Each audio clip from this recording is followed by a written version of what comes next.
Okay, awesome. So this is going to be part three of the tier list. It's been a long time since we did parts one and two. So I think we should take a moment to step back and talk about what our different tiers are, and what this tier list is about. Before that, I'm joined here with Vexer. Hello, hello.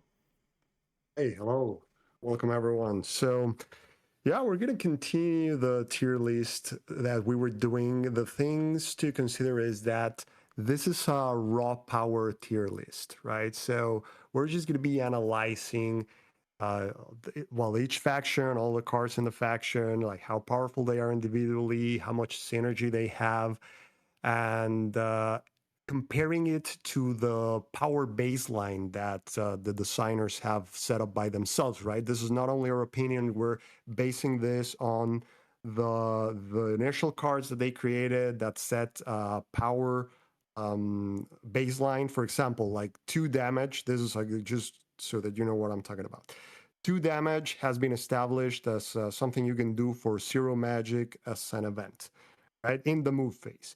That was in the Phoenix Elves. They define at that point what's the baseline for direct damage to a unit. So afterwards, whenever you do a similar event that deals damage, it's going to be compared to that baseline.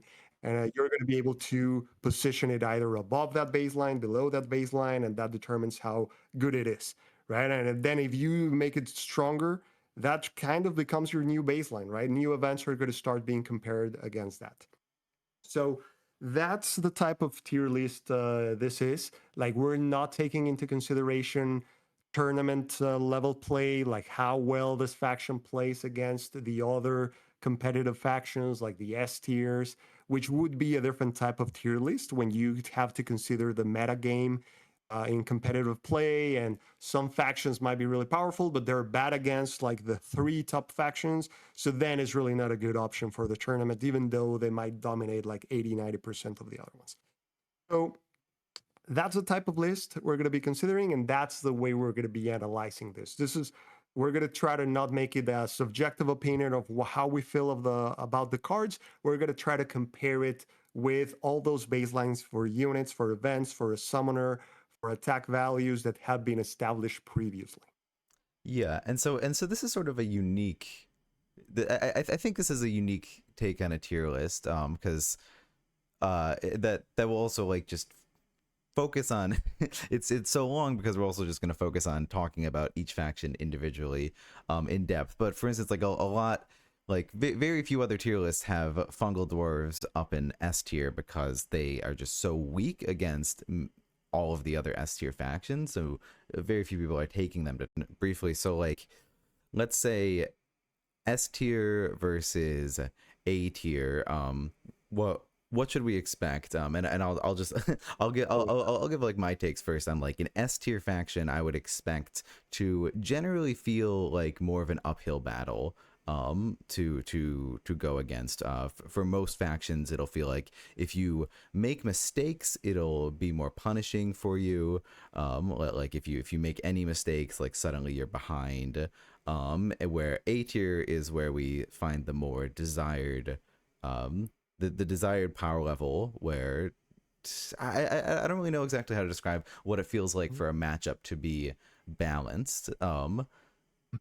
But Yeah. in general, it feels like there's room for error on both sides, and skill level and dice play a pretty large factor in determining the matchup.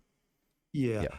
and I would add to that saying that, for example, any A tier, which is what we had consider a healthy power level, meaning that all the cards feel like they're useful, at least in some situations. You're gonna have tools to work against different type of decks, and always feel like you have a chance. Right? Like, you might have to adjust your strategy against some factions, but you feel like you have the tools to be able to win a match. S tier are the ones that are above the baseline. Like, you feel like you always have the edge, the advantage against the other ones because your cards are just like pound for pound better than the opponent's cards.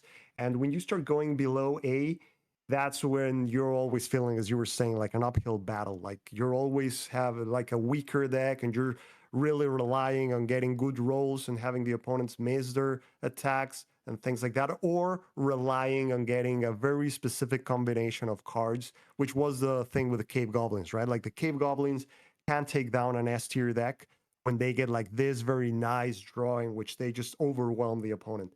But that happens like one every 3 times, one every 4 times, right? So you cannot really be relying on that to give you consistency. So whenever they don't really click in, like you're just going to get blown up. So that's the caveat there. Like we're also considering how consistent they are able to execute their strategy.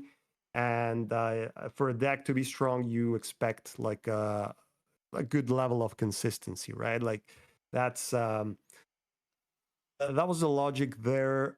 We didn't do A plus last time. I think we didn't encounter any that we would feel would warrant that, but Well, we're we can open to certainly that add if there's. it.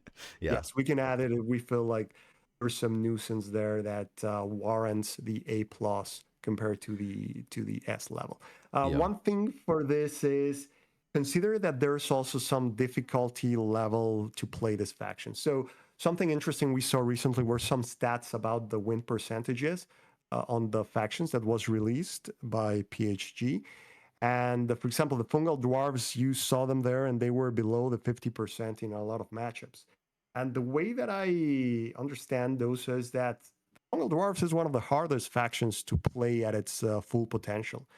So if whenever like you're just learning them or a new player grabs them, yeah, like if you don't play them at their full potential, it's much easier to beat them. But once someone is really being able to abuse those like engines to get the beasts nonstop, that's when the way I'm considering the factions. Like I'm considering the factions when you're playing them at their full potential, right? It doesn't matter if it's easy or hard. Like we're only considering them once you really are playing them at the best that they can be played. Yeah, which is tough, and we and we famously went on like an extra hour rant in the last tier list, like disagreeing about fungal dwarves and and where they fall. It's a lot of these factions are really really tough to play. People play in very different ways. The it turns out like this game is more nuanced than an S to C tier list. And yet here we are, and we're gonna have fun talking about it. All right, let's get started. Yeah, awesome. And did I want any other disclaimers?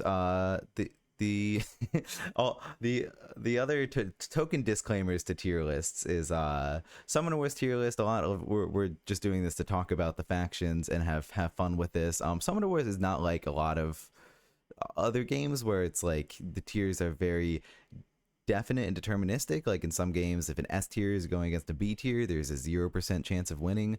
Summoner Wars is not like that at all.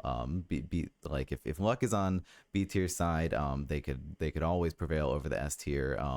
And moreover, player skill is a huge factor.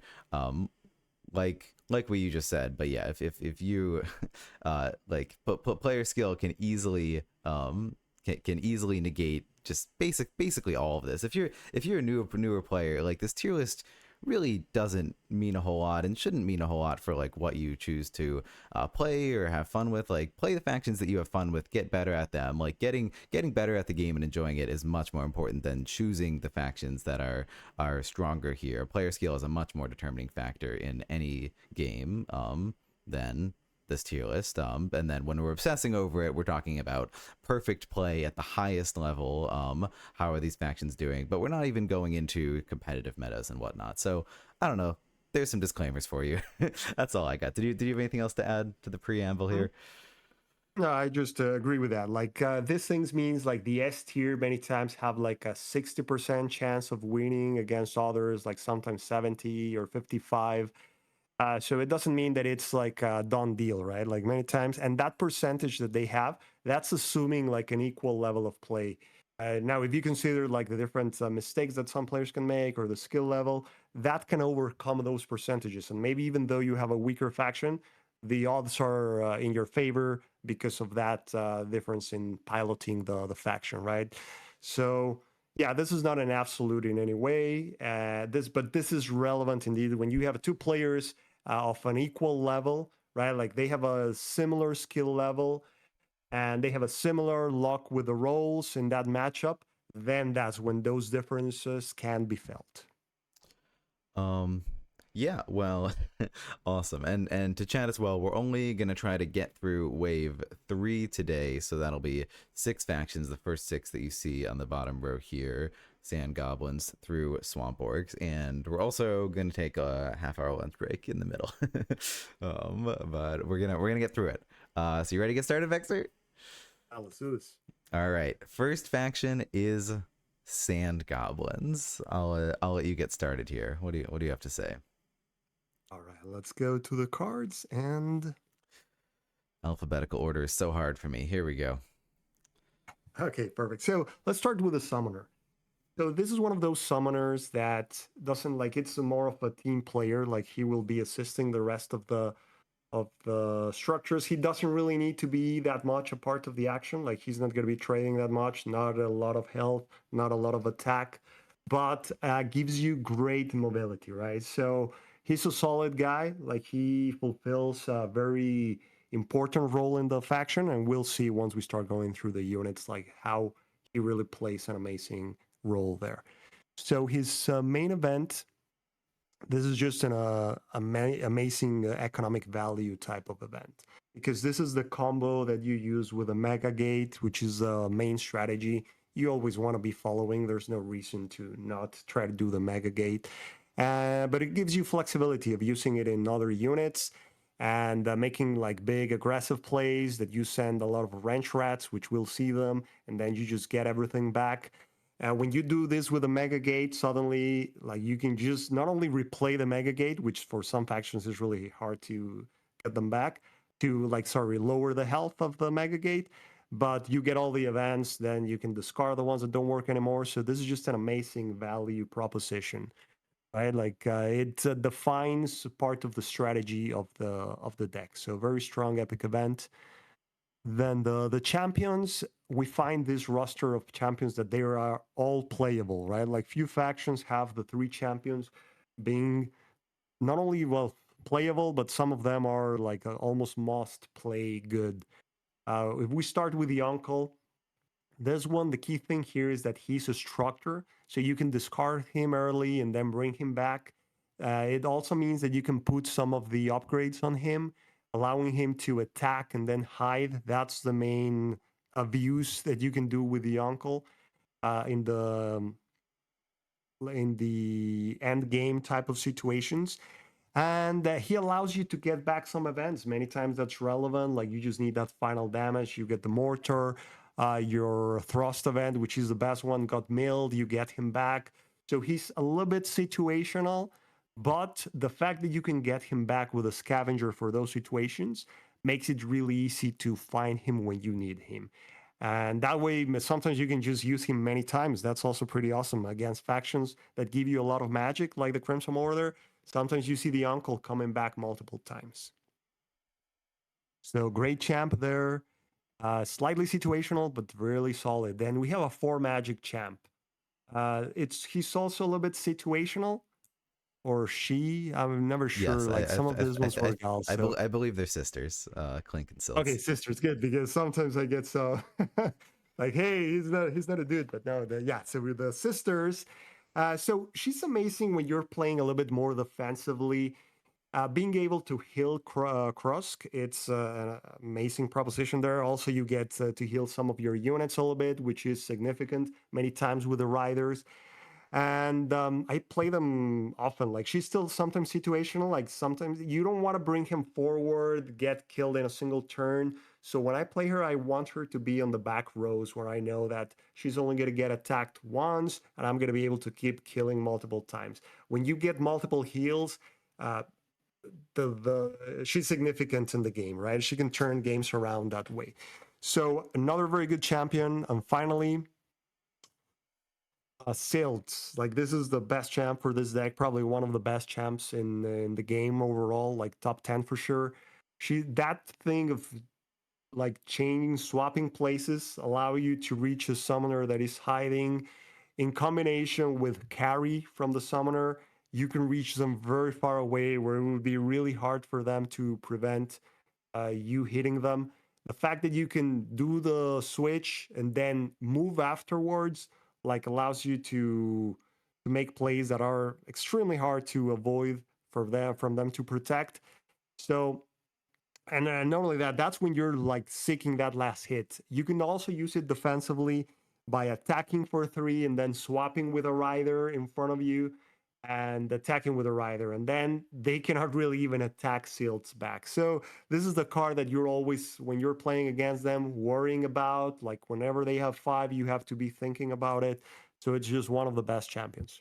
Yeah, and there's very few cards in the game that can move the position of enemy summoners, and this is one of them. They will always find play. Exactly. Yeah, that's also a big thing. Yeah. Okay, so all the champs are amazing. Let's take a look at the events. So we have let's start with the mortar.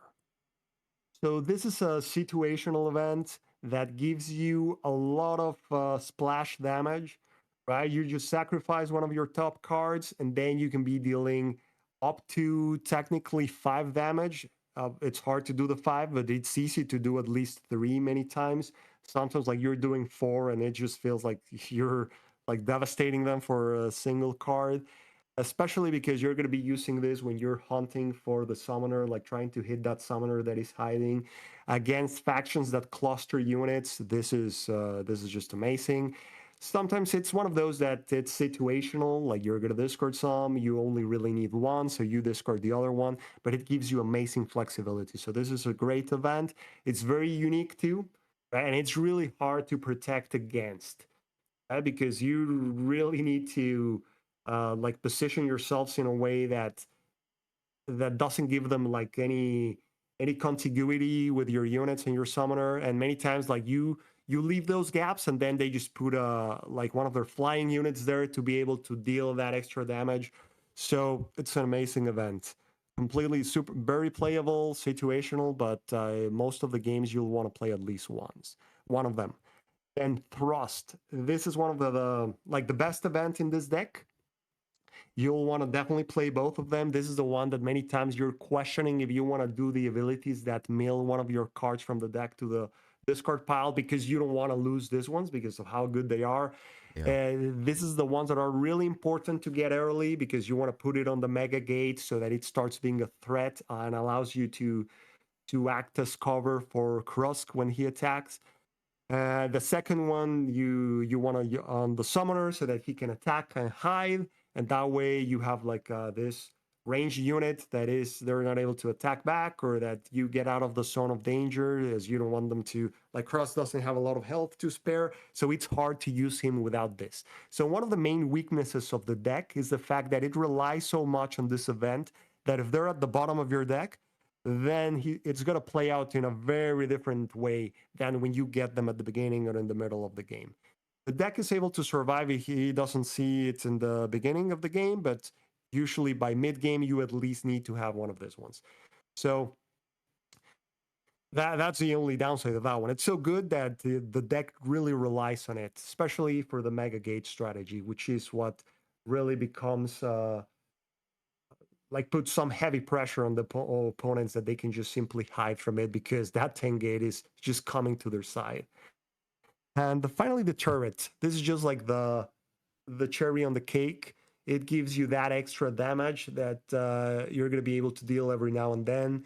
And sometimes consistently, right? When that gate is going to be moving around, it's going to be hard for them to not get that turret dealing that extra damage. And when you have it on the 10 gate, it's a low risk proposition, because it's going to be hard for them to take it down before you detonate, or when you put it on Krusk, it gives you that extra damage so that it feels less of Krusk is like a 4 attacking unit. So it's an amazing event. You always prefer to play it. It's hard to feel like you would rather get the magic, because of you can get enough value between putting it on Krusk and the gate, right? So far, all of them are playable, are solid events. So let's see what we have on the units. On the units, we have first the biter. The key thing is that it allows us to bypass the units. This is a deck that has multiple modes. Some of the I guess, well, their main strengths are that they can be like hyper aggressive, or they can play like this avoidance game in which you don't give them good targets, you attack and then disappear, and then they don't have targets. So this guy can play both roles. He can be like, well, bypassing the units, doing automatic damage, and then just still getting one more.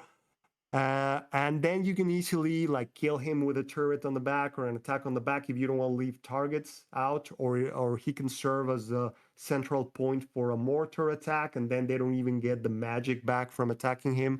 So he's a great team player.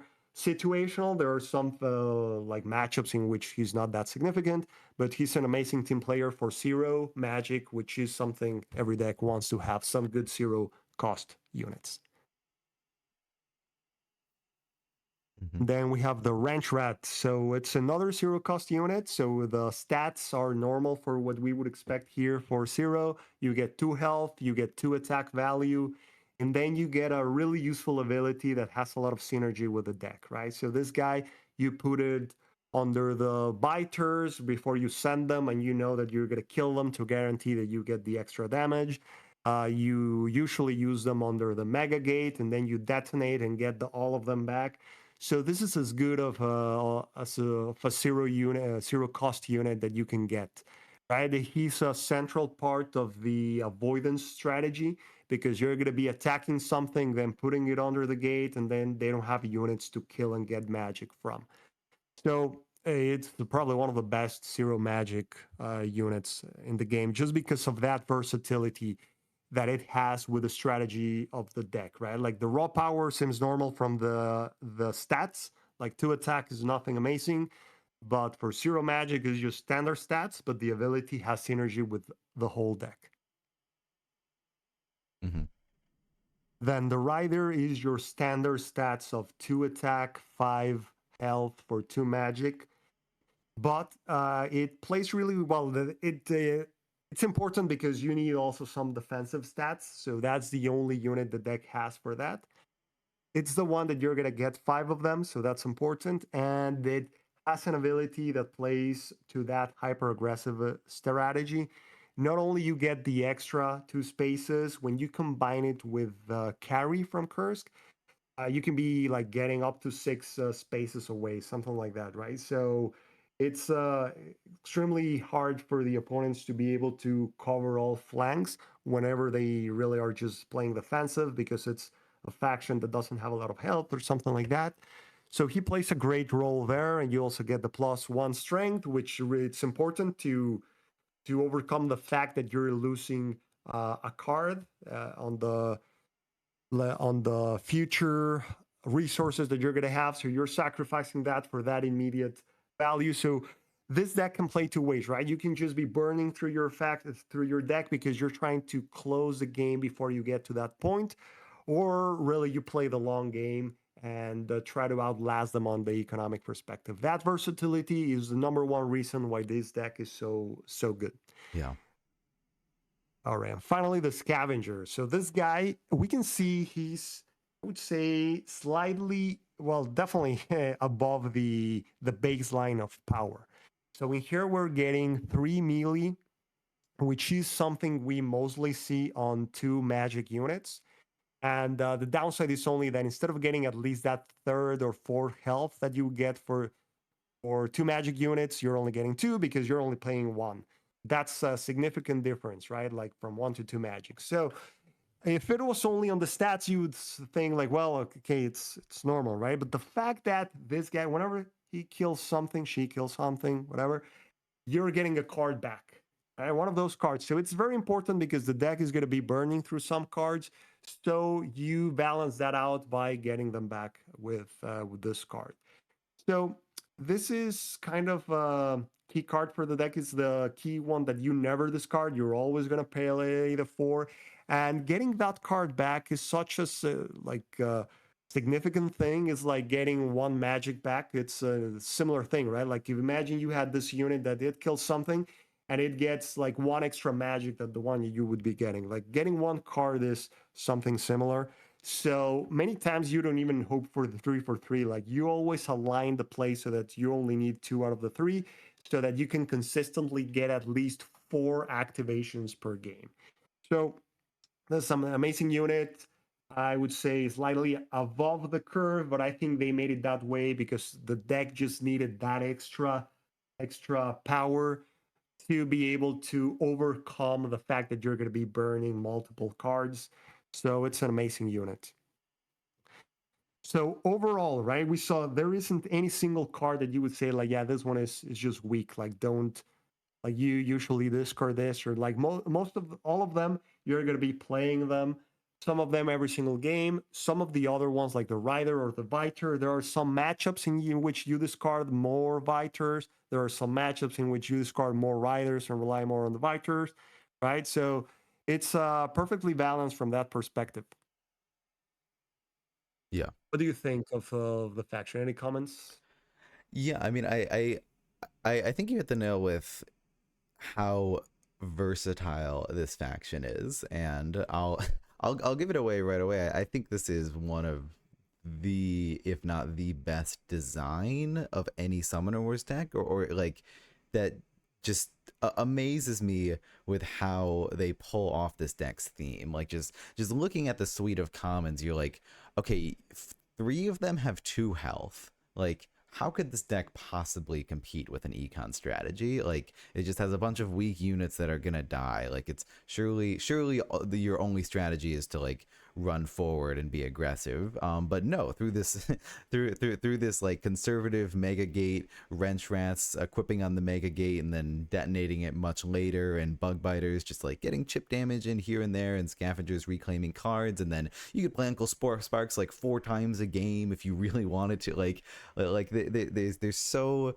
they're so versatile in those 2 ways of playing, and can flip between them, and both are tons of fun. It's fun to sit back and give your opponents no targets but a 10 health gate, and it's also fun to run forward and burn hot and detonate everything in their face. It's yeah, very versatile deck, and really stunning design where everything just works together. I'm pretty floored by this deck. Exactly, and I wouldn't say it's overpowered. It has some weaknesses. It has some matchups that it struggles a little bit more with. The fact that the only ranged unit is range uh, causes you in some matchups to have to struggle. You always have to be when they are those type of factions in which they're happy to just stay back and start building value. Sometimes that forces you to be the one that has to close that distance, and it can have trouble bringing down like big units with a lot of health. So I wouldn't say it's busted in any way, but it stands a chance against most factions. So I would definitely say like this is an easy A. Like it's not overpowered, and it has weaknesses that some other decks can exploit, but the versatility that it gives you, it allows you to play in so many ways. Like if we had an A plus, I would even say like it might be there. But the thing is, I wouldn't want to add right now an A plus because I can't really think of a good argument why we would need an A plus right now. Like the argument is that these ones are perfectly balanced. They have a good power level. All cards make sense, right? Like they're not completely blown out of the water, or they're like super weak. Even the scavenger, right, which gives you a lot of value, it's a unit that it's easy to kill back, and you're paying 1 magic, which makes sense. Those stats are not completely insane for 1 magic because you have the 2 health. But once you add the extra value, which what pulls it above like the standard baseline, but it's a decision just to balance the rest of the deck, right? That's why it's a good design decision, I would say there. So I'm Yeah. comfortable saying that it's A tier for sure.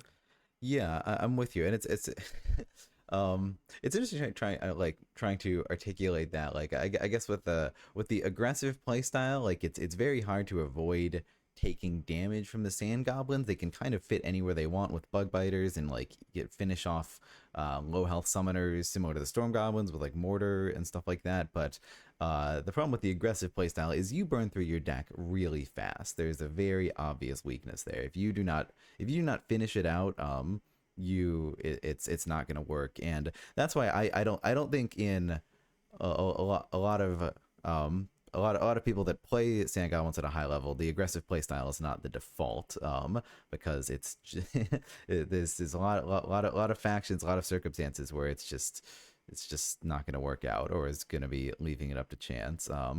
And then the defensive playstyle where you sort of sit back with this 10 health gate. I don't know. I guess I haven't tried to compare that to like why does that end up feeling balanced. Like I guess it's the sand goblins managed to have all these weak units, and the super powerful thruster upgrade. With that, they managed to compete with the econ game of other factions, but it and some factions it puts them ahead, some it puts them behind, but it really is just a unique way of playing the econ game, that it, power level wise, falls in line, with most factions. So that's what I say Mhm. with that. I think we've mentioned their biggest strength is their versatility of both those play styles. And so, is there anything else we want to mention for weaknesses here? You saying like really strong, range factions, that they Mhm. can struggle Yeah. with because of the wrench raz. Is there anything else you wanted to mention? Yeah, that would be the main weakness because the sand goblins they love when factions are coming at them. They really like it just makes things easier for them, right? Because they're gonna be Yeah. able to use all that splash damage and all that all those tricks. It's easier to surround you if the summoner is close by. It's easier to get to him. But when they're gonna just stay all the way back and they have a good range game, that can make it hard for them because if they are forced to be the ones that are coming forward and you're not really getting like the enough elements for a very hyper aggressive start, or it's hard to really overwhelm them with that aggressive start because of how good of their defensive units are. Like Savannah Elves is one example, right? Like if you try to go at that, like after them, it's really risky. Like they can just blow you out of the water in a single turn with a combo, right? And they have a lot of range and things like that. So that's a very tough matchup for the goblins. And you only really have 5 wrench rats, so it's not that much. Many times, like playing that, if they're just staying back, maybe you have a few wrench rats and you can like pull off like attacking with that and hiding it. But then once you're out of them, you have to go forward. Like if they're not coming at you, you'll have to be the one that closes the distance. And that can be sometimes a bit challenging or risky, or you're going to be burning resources for little value unless you manage to really just go all in and have the thrust and have it with a gate so that you can summon units closer to them and start being a threat to the summoner. Like if you don't get the thrust early, it's hard to do the very aggressive start unless you commit to it. And like it varies against different matchups how effective that can be. But as you were saying, I would just close out saying that the fact that you're able to play in two completely different ways against different factions is what gives a lot of the strength that these guys have. Is that depending on the matchup, you're going to be able to play a whole different game. And we don't mean just the traditional like because all Vex can play either more aggressively or defensively. But with this faction, like that hyper aggressive, like burn through your deck, or that not give you targets and just play the econ, feels like as if it was a completely different faction, right? Like maybe it's something hard to explain for people who haven't played this faction, but depending which strategy you follow, like it feels like as if it was a completely different faction. Yeah, yeah, which is really interesting. And yeah, and the only other thing I'd add to that weakness that we list with factions that can outrange the sand goblins, in my opinion, at least, that's very few factions. Very few factions can exploit that. Like you mentioned, Savannah elves, and maybe some other S tier factions. Do you agree with that? That it's that factions that can do that effectively, like the Savannah elves, there's not that many of them.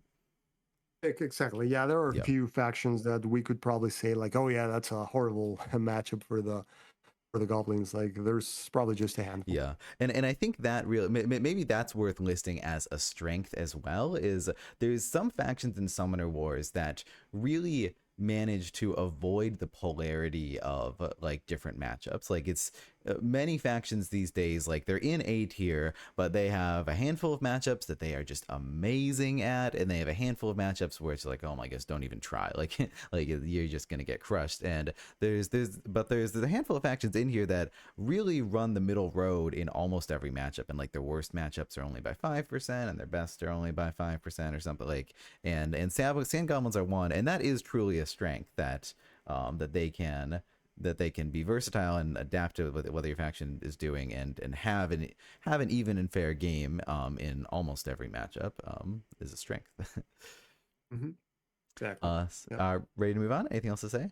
Right. Yeah. Let's go to the next one. Awesome. And also, hello, Shidenke. Hello, everyone. All right. So next on our list is Obsidian dwarves. This one has always been contentious. Let's get ready for it. What do you have to say here? Exactly. So this one, let's take a look. So the Valsar, he has a higher than average amount of health, right? 13, 14 is the highest we usually see. This is because he needs to be in the action, like all the deck revolves around his boost economy.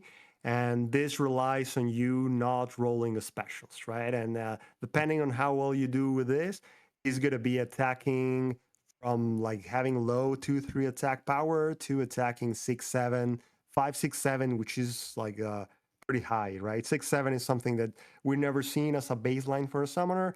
That's only like the inflated numbers we see. So he's a very strong summoner from that perspective, especially because we'll see he has some defensive measures. He has to be in the action, but he has ways of defending himself.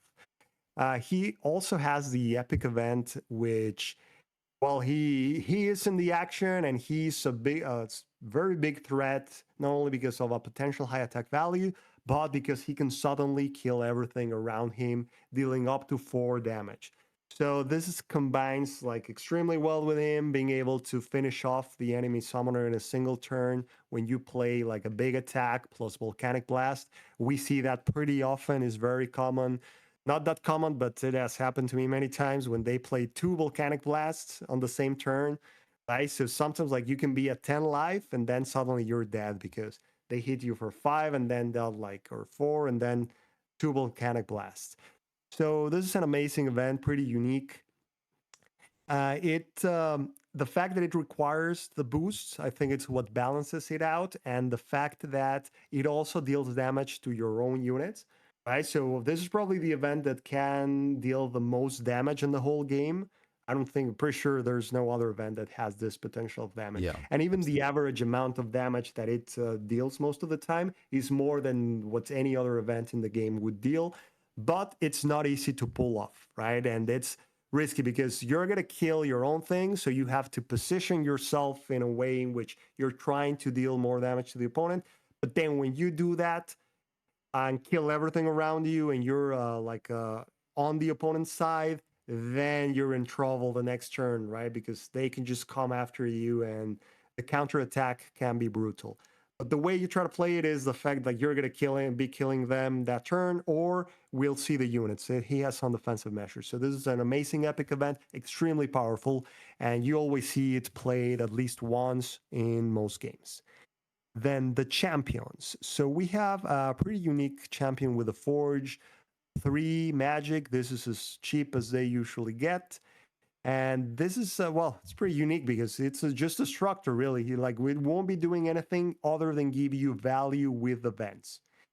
So I think this is one of my favorite ones from the, like, I always want to play it because I just feel like you can just get an insane amount of value that it's hard to overcome from the opponent, like when the game goes long. And even just when you want to like kill them, like getting those constant +2/+2 every single turn, it's hard to be fighting with units like that. So the main challenge here is just how to position it in a way that you're going to be able to constantly be getting that in relevant units.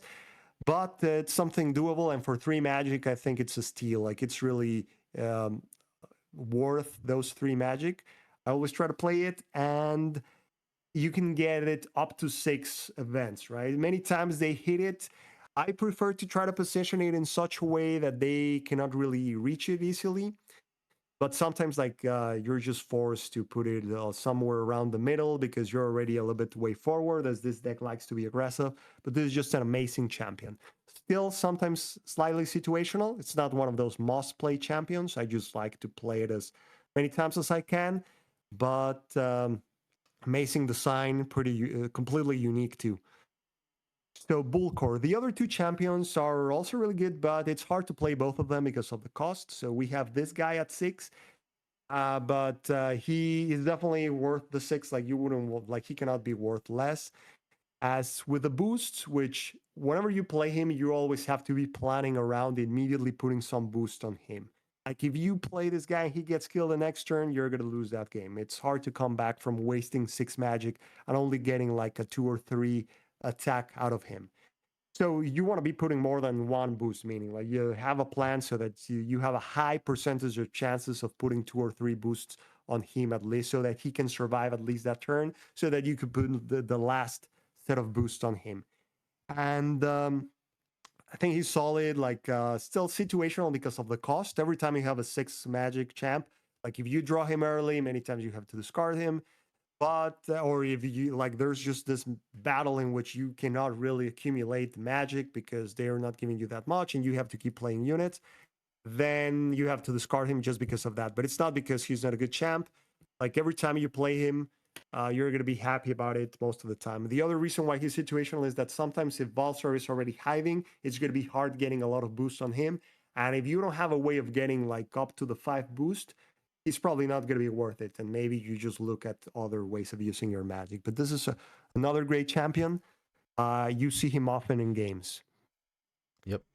And then Davura. So he's also like an amazing card. You see him played a lot. Same thing in which you need to play her at the beginning or middle of the game when Valsar is still going to be getting a lot of boost, because she needs a constant feeding of boost and Valsar being able to attack. When you're able to pull that many times, like she defines the games, right? It's hard to withstand Valsar attacking twice with many boosts, but that means that you need to be at that point in which you're able to accumulate them. That means you're not already at 7 attack with Valsar. So it's slightly situational. And unless you're going to be able to use her to attack multiple times with Valsar, many times you just discard it because of that, right? If Valsar is already at 2-3 life, you're not going to be able to risk it. So there's only parts in the game in which she's useful. But it's a great design. The value, the cost is perfect. For 5 magic, those are normal stats, getting 3 range, 8 health. It's good that she's above the 7 that is the starting point for 5. So that extra health makes a difference. And a very relevant ability that gives you a lot of values, right? So we had said that the baseline for champs was at 5 magic was either having 3 melee and 7 life, was the starting point for most of them. If they gave you an ability that gave you value, when it was ranged attack, you were expecting even more value out of that, right? So something that was equivalent to 1 magic, or in this case, 1 extra attack, which is similar to that. I would say even say more valuable than the 1 magic, because when you're getting that extra attack of 4, 5, 6 range with Valsar, that many times translates into an extra kill, right? So it's in that baseline, and it's a team player to motivate you to use the summoner more, which is the whole deck revolves around Balsar. So it's a beautiful design here, perfectly balanced on the cost and attributes and abilities that you get. So the Yep. units, these units are upgrades. They go on your units. These events are upgrades for your units. This +2 is something that for 1 card is similar to saying slightly worse, I would maybe, than the automatic 2 damage, but well, not necessarily. It's similar to the 2 damage, right? You're going to be getting a potential of 2 damage on your unit. So wherever that unit goes, wherever the unit is, you get that. So that's the difference with the burn event that gives you 2 damage, but you have the restriction of the summoner. This just goes wherever you have a unit that has melee, right? So it's really useful, especially when you put it on a unit that manages to survive, because you get the extra. So at that point, you have a potential 4 damage. It's not really 2 because you can miss the rolls, but you have the potential for 2 or 4 if you manage to do it twice. when you only get one attack out of it, sometimes it's still okay, right? You feel like, okay, that was a solid hit. When you get your demons hitting for 5, many times you do it on makes a difference. Like it allows you to just get some assassination kills many times.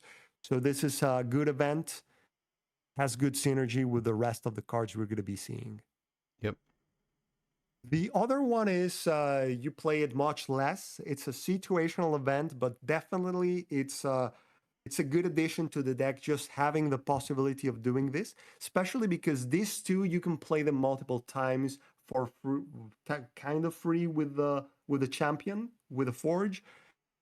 You're going to be able to just play them. So many times I don't like playing the chains from my hand. I prefer to get the magic unless it's a very particular scenario where I just need that attack, or it's the attack that you're going for the summoner kill or something like that. But I really like getting it for kind of free with a forge. Allowing you to attack diagonally it makes it harder for the opponent to really feel safe, where they are hiding behind gates, they are covered by units. You can still get them this way, right? So it's a great way to deal those last damages, or to combine it with some of the other events to do these big turns in which you suddenly kill them out of the blue when they thought they were safe. Yeah.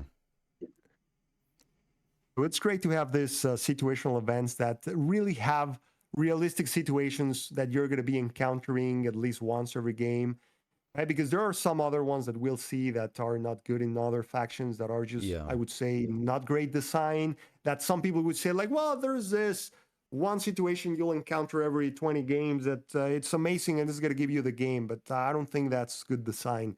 Yeah. But this one, it really fills that gap of giving you those tools to finish off units or the summoner. Well, it's mostly the summoner. You're going to be using this for the summoner, but and it has a cost of 0, so it's a solid event. Good design there. And some of the power of that too is the fact that just by this being in the deck, the opponent needs to play around that. So even if you're only seeing one Hellforged Chains a game, or even none because you never find the opportunity for it, the opponent is always afraid that because of this you're going to get some surprise double attack, do a ton of damage to them. So it plays a role in the deck even when it's not played in the game. Mm-hmm. Exactly. Just the fact that it's an option, it means that, and you discard them, means that when they are low on health with the summoner, they'll have to be playing around this. And it's really hard to play around this because of the demons, which we'll get to them, right? Which gives you that even extra range of summoning, which is part of the characteristics of the fire symbol. So the other event, it's also not extremely powerful, just by like it's extremely useful. It's not mind blowing when you read it, but it's an event that is you almost never really want to discard it. I always play them because it just has such an important synergy and role to play on this deck that you always want to play both of them. So this is an example of that type of event. So it just gives you one boost outright, which many times it makes a difference, especially for all those champs that need to get an event like a boost on them. And for Valsar for the attack to be more relevant that turn, many times like the difference between 3 and 4 and an attack can be significant, and even more between 2 and 3 when you're planning around that. And allowing you to re-roll, that is huge because of Valsar's ability, right? You're relying on not rolling specials, and that's really just a luck type of thing, like hoping you get lucky with that. So this allows you to get that second chance, right? And then you also get that on all your attacks that turn, which some of the attacks also rely on if you roll specials or not. So this is just an amazing event, complete like a team player type of thing, amazing for synergy. So let's take a look at the units. So then first we have the most important unit for the deck, the guard. You have 5 of them. That's relevant, and it's the most important one just because it allows you anything that allows you to use Valsar is what the deck needs, and this allows you to attack with Valsar and then protect that flank. And just at the cost of 1 boost, which is also perfectly fine to be paying boost, because if Valsar gets too high on the attack value, it's very likely you're going to be getting 2 specials. So many times it's nice to get him around like the 2 and 3 boost range and try to keep him there so that your odds of getting more the 2 The 2 boosts from his ability are extremely important if you keep getting them. So the guard allows you to, well, you only be growing by 1 boost because you're using the other one to protect Balsar. You also have, in case of emergencies, the option of paying with 1 damage, which is better than getting attack like for 3-4 range or 3 melee or whatever. So you pay it gladly in those situations when things go wrong and you get the 2 specials. So this is, and the stats are the baseline, right? This is the baseline of a 1 magic unit is having 2 attack and 3 health. If you have 3 health, you're only going to have 2 attack for 1 magic. So that's the baseline and has an ability relevant to the deck. That's all you can really ask for a unit. The other one is Berserker. This is one of the starting units. I guess it's useful by the fact that he has 5 health. This is your tank unit in the deck. It's the weakest unit in the deck because of the ability is not that relevant. Usually when they have 2 melee, 5 health, you rely on the ability being good so that you get the value from it and the fact that it's harder to kill it. This unit by itself is not that good. Its wild swing ability, it's completely random, like hard to rely on because the attack value is so low. So even getting like 1 special, you cannot even plan around that. It's something that's not going to happen that often. And it also hits your own unit. So many times you have to worry about, you don't want to hit this guy hitting your own units. So you have to position them in such a way. So it has those disadvantages. The only thing that it has synergy with is the events. So when you put, I always try to put my axes on the few berserkers. If I play a berserker, I usually playing it because I also have an axe to put on them. Once you have them with an axe, now they are a threat, right? Because they definitely want to bring them down that turn, or they can start dealing a lot of havoc with those attacks that can also splash into gates and do things like that. So um, I would say this is one of the units that you're going to be discarding the most, as for 2 magic, you cannot really play that many of them without sacrificing your champions, for example. Like usually if you're going to say, I want to play all my berserkers, that means you're going to be playing any like 5 or 6 champions in that game. So just because of that, you're going to be discarding some of them, and because of the fact that they're a little bit weak. So, but the stats are the baseline for 2. It's the tank of the deck, and the ability is just one of those like random fun abilities that can cause unexpected effects, which is kind of the theme of the deck, right? Like those uh, consequences from getting specials or not getting specials. So thematically, it's really good. I think it's just a good addition to the deck. I would say because the ability is less relevant most of the time, is slightly under the baseline, but not to the point in which he's useless because of the events, right? Like if you didn't have the axe, then this would be an awful card in this deck. Like it would be the card that you don't play any of them and you just discard every single one of them and just play the other ones. But because it has synergy with the axe, and well, once you have the axe on him, like sometimes you put the chains on it and then attack something diagonally and then also do splash damage to a gate and a unit. Like those plays can be really brutal. So because of that synergy, even though he's slightly weaker, he's still a good design, like a solid team player card that can allow you some interactions. Yeah. And then we have the Sworn. So this is the only range unit of the deck, right? So he's really important just because of that. Without the ability, because he's your only range unit, you're gonna need to use him sometimes. Yes, the fact that the deck relies on Valsar always being active and being the range unit of the deck, it's why it's not like a devastating feature of the deck. But he's really good just because of the fact that you always want more boosts. Most of the time, you're always going to be hungry for boosts because you're spending some of those for your guards and your demons. So you're always playing them to try to like kill something small around there, like one of their 2 health range units, and then hoping to get some of these rolls. It's hard for them to survive afterwards. That's the main thing with them. So you many times get one shot. They work great when you combine them with a willpower event in the same turn. Like that's usually when you want to do it, when you also get to re-roll these dudes. But it's a solid card. Like it's the usual baseline for a range unit for 1 magic, which we've seen is 3 range attack, and 2 life, and an ability that is relevant to the deck. Most of the time is not an ability that gives you direct economic value, but an ability that has some synergy with the theme of the deck, which is exactly what we're seeing here. Yep. And finally, the demon. Okay, so the demon, it's I love this card. I try to play at least 3, maybe 4, depending on how well I'm doing with the boosts, because we can see he's above the baseline of stats. I'd like to get a 3 melee, 3 health.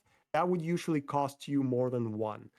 Traditionally, it would be like 2 health, 3 melee, and it's already like good stats for 1. So he's above, and that's because he has one what we had described as a conditional ability, one that can be like positive or negative. This case it's more of a negative, really. It's just a cost. It's not a conditional. This is really just it's never really going to be positive, except if you want to see lowering the amount of boost that Valsar has as something positive so that you get better odds of keep getting 2. But that's a questionable way of seeing it. It's really just a negative ability, a cost that you have to pay, and that cost is either 1 boost or 1 damage. So even if you don't have boost that you want to spend, you can still play them for the 1 damage. Many times you do that when you're just going all in for the final attack, and you don't care if Balsar is going to go to 2 or 3 life because you're just aiming at getting the kill.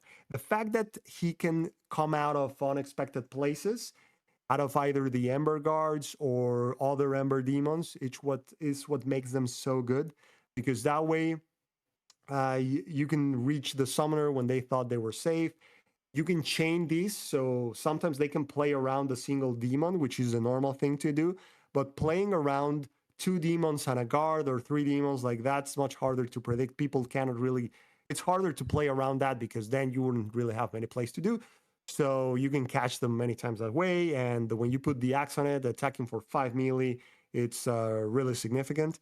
So it's an amazing unit, great synergy with the deck, and it gives you a lot of firepower with that 3 melee. Yeah.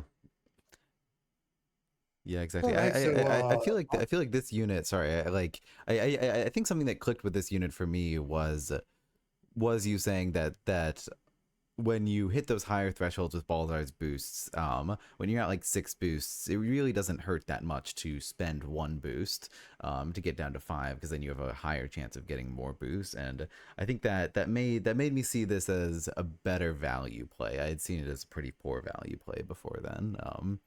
But yeah, just wanted to add yeah. that. Mhm. um, So this deck is interesting. So it has, I think, all the cards have a role to play. Like there's the closest one that you would say that you discard because it's weak is really the Berserker. But the fact that you really want that magic for the champs because of how powerful they are, I don't even see that as a weakness.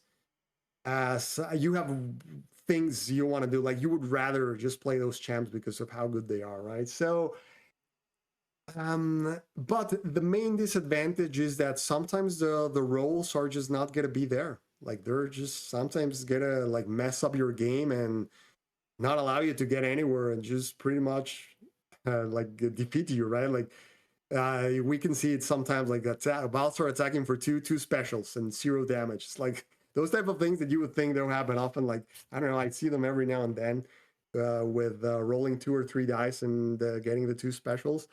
So the power level that you're going to be getting from this deck can just vary so much, man. Like they can be like just completely overwhelming and defeating any faction, or they can just never take off and just completely get blown out of the water, or just feel like you're always just losing because the boost economy never kicked off. So it's not as bad as the cave goblins, right? Because you're not so draw dependent. Like most of the time, your draws are going to be relatively consistent because you don't really need any specific piece to get things going. Like all of your units play in some way to what you want to do, your events too. So many combinations of the cards are going to allow you to play from that perspective. The only thing that's going to be stopping you is that boost economy, right? Because when you have to start like just dealing self damage over self damage because your boost economy never kicked in, and your attacks are always really low with Valsar. Just the deck, it's hard to compete with other decks of similar power levels. So just because of that reason, I would put him at A minus.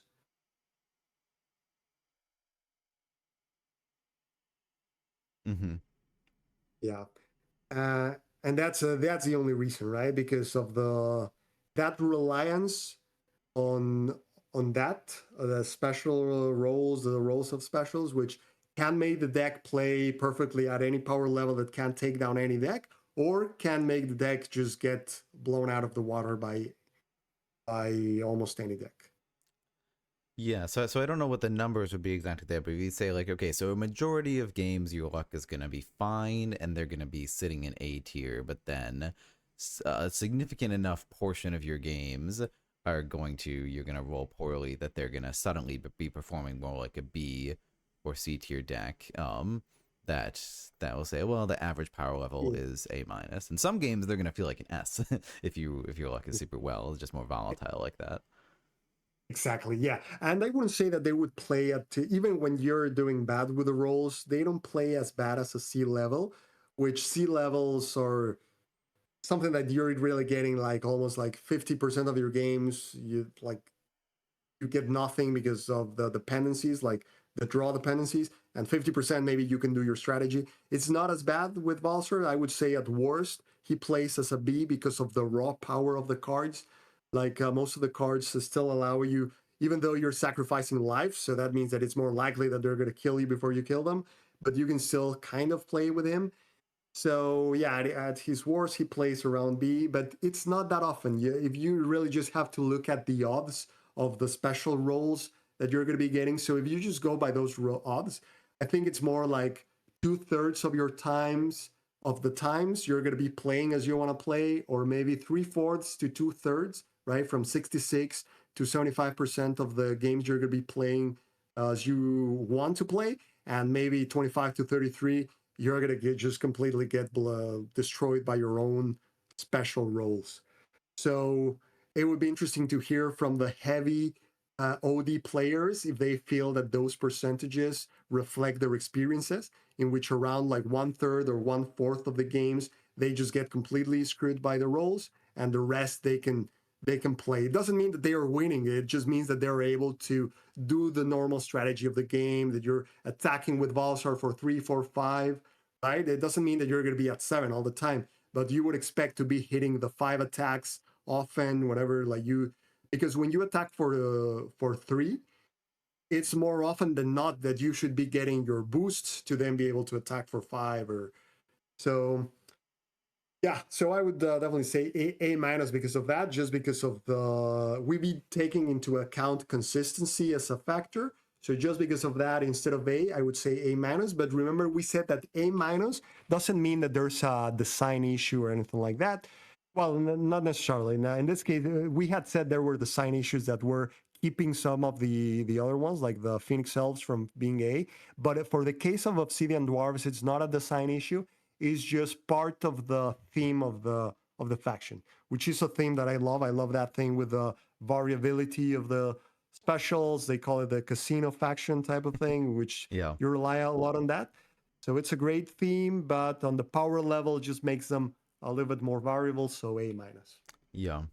Yeah, I'm with you there, and I think this is also one of my S tier Summoner Wars designs. One of my favorite designed factions. And similar to Sand Goblins, it took me a little while to figure that out. I feel like I was playing them incorrectly for a while, or just I was playing them poorly for a while.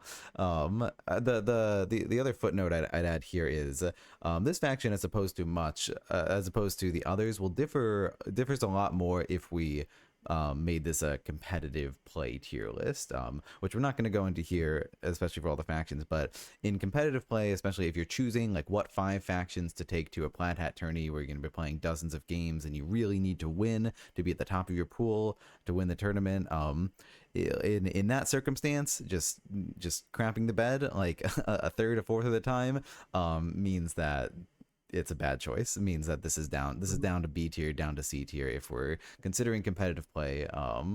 Exactly. where consistency is key. So that's big difference there. But power level wise, putting in A minus. Exactly. Like it would be lower at B. And for competitive play, the main thing, any faction that requires the summoner to be the center of the action always struggles in tends to struggle in competitive because some of the S tiers are really good at dealing damage to the summoner, right? They Yeah, have the things yeah. to attack through creatures. They have the out of shadows type of things, the into the darkness type of combos, and speed glinting speed, and the combo for the Savannah elves, right? Like that they deal like a ton of damage, or the demand with fungal dwarves in which they attack you 2 or 3 times and the like big attacks. So whenever the summoner has to be in the center of it, like he's gonna get caught in some of those. They'll have ways of removing blockers. Like even if you have a blocker, many times they have a way of removing it and then attacking you twice on the same flank. So that's why for competitive, like high level competitive, those factions tend to struggle, right? Because of just how good the other ones are at doing that specific thing. Yeah, and with that, let's talk just for a minute about Obsidian Dwarf strategy because I think that's interesting, or at least or at least I want to learn a bit about it. Because a lot of these aggressive factions, um, like will get a reputation of, oh, well, you just always need to run forward and just blast and just go all in immediately, and that's the best chance that you have. And I feel like more recently, at least I've discovered, maybe I'm the stupid one, that no, a lot of these factions you want to be more calculated about, like when you go in, and a lot of them have options for like when you want to go in, but it can vary faction to faction for like, okay, how comfortable can this faction that fundamentally its power level rests in being aggressive, how comfortable can you be waiting until you draw the right cards and find the right circumstance to go in versus do you need to take the risks early on in being aggressive? If anything, it seems like aggressive factions in Summoner Wars are are harder to play than defensive factions because of that. It doesn't make the aggressive playstyle worse, but in a lot of times can be more volatile or tougher to recognize those Mhm. situations. So I want to talk about Obsidian Dwarves and aggression for a bit. Like Yeah. what is the Yeah, strategy it there? is true. Like when you have to be an aggressive faction, it's tougher because you rely on getting at least one gate to be able to mount a sustainable offensive. It's really hard to just do it with a central one, unless you're the at least play first and then manage to take over the middle of the board. But if not, sometimes you're just like stuck in your side and you cannot really mount an offensive. For the Obsidian Dwarfs, I've seen that there's a lot of players who like to play what I call the suicide run style, in which they just don't care what they get. They just run forward with Balsar and try to like and Balsar and whatever units they can get and try to kill you, even if you kill them first. Like they don't care if you kill them first. Like they're gonna try to get you with the volcanics and all the events and all this stuff. But I don't think that's the best playstyle with the Obsidian Dwarves. Like because it has like you can still keep Baltar on your side attacking, like he's a ranged unit, so there's really no need to just come in rushing forward so fast, unless you can also start like putting gates on the sides. And the key thing is you really need to wait until Valsar has like the five type boost, like 4 or 5 boost on him, before you can start moving forward and just blowing anything up that you see around. Otherwise, it's not worth putting him in an exposed position to just attack for 3 or something to that effect, or 3 or 4. But if you're moving forward and you're just destroying like 5 health unit or something like that, and then whatever they send to try to counterattack, like it's also going to get blown up. It's harder for them to defend from that.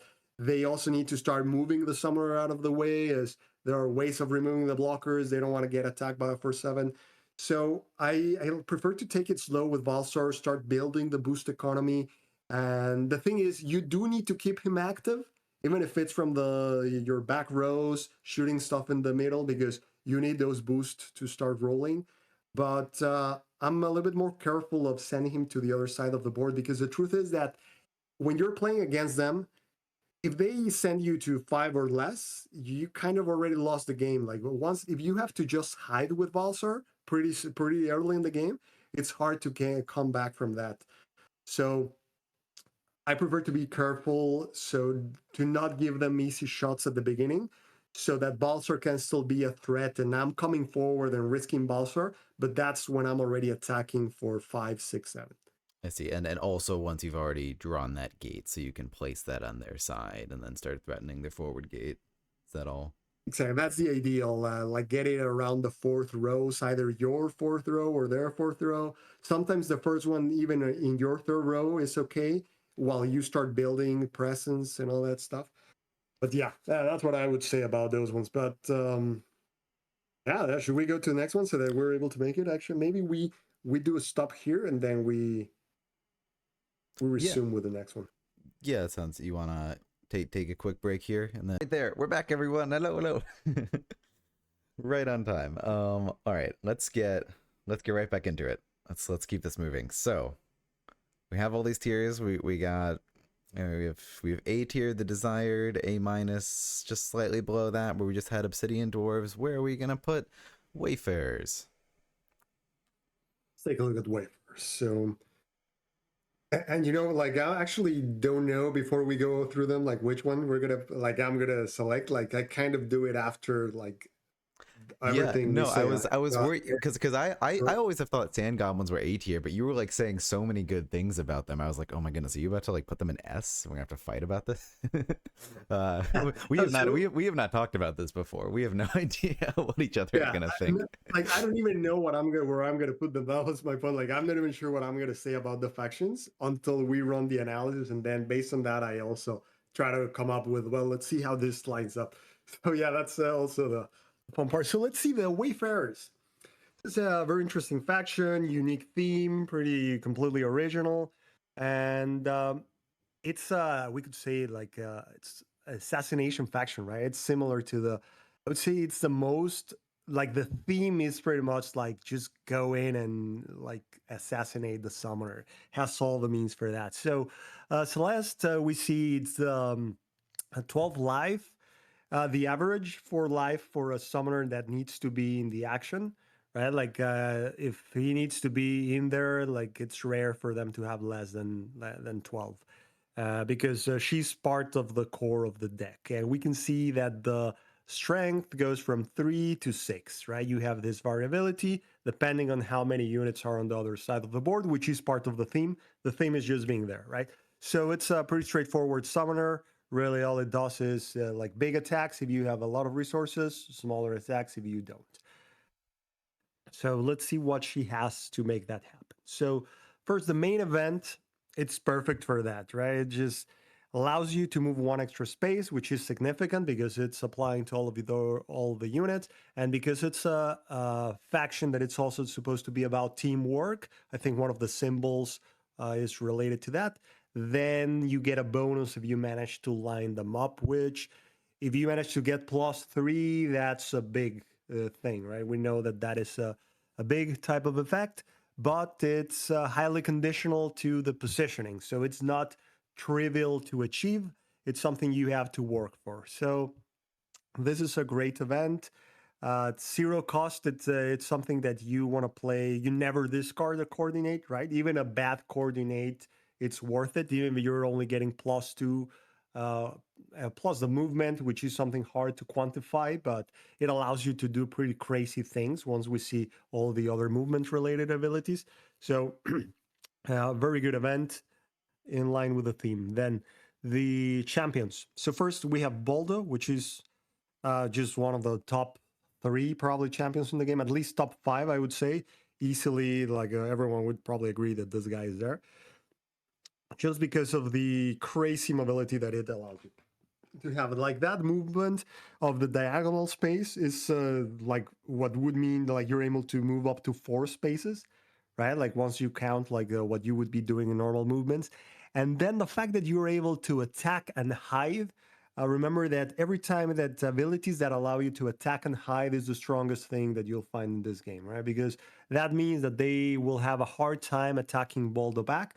Sometimes even attacking him at all. He might just be able to go behind a gate, behind the unit, or even better, like you can attack and then move out of the way for someone else to attack through the same flank, which is also one of the strongest things in the game.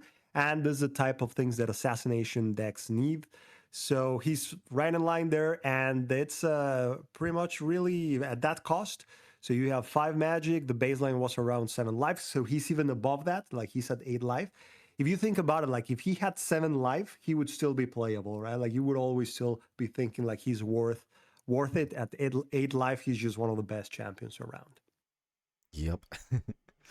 He's Baldo.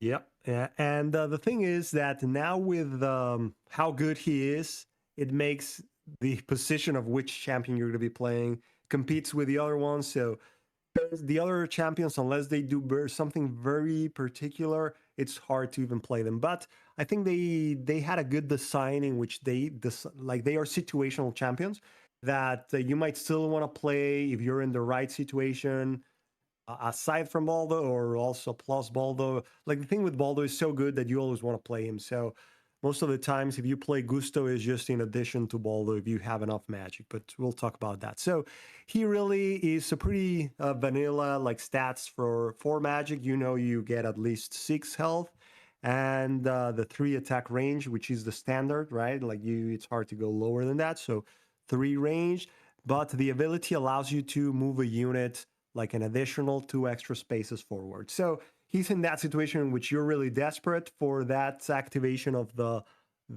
Into the Horizon event, which we'll see. And maybe you think he's worth it, right? Like you just want to make sure you get it, send something forward, or send something to be able to do the final attack on the summoner.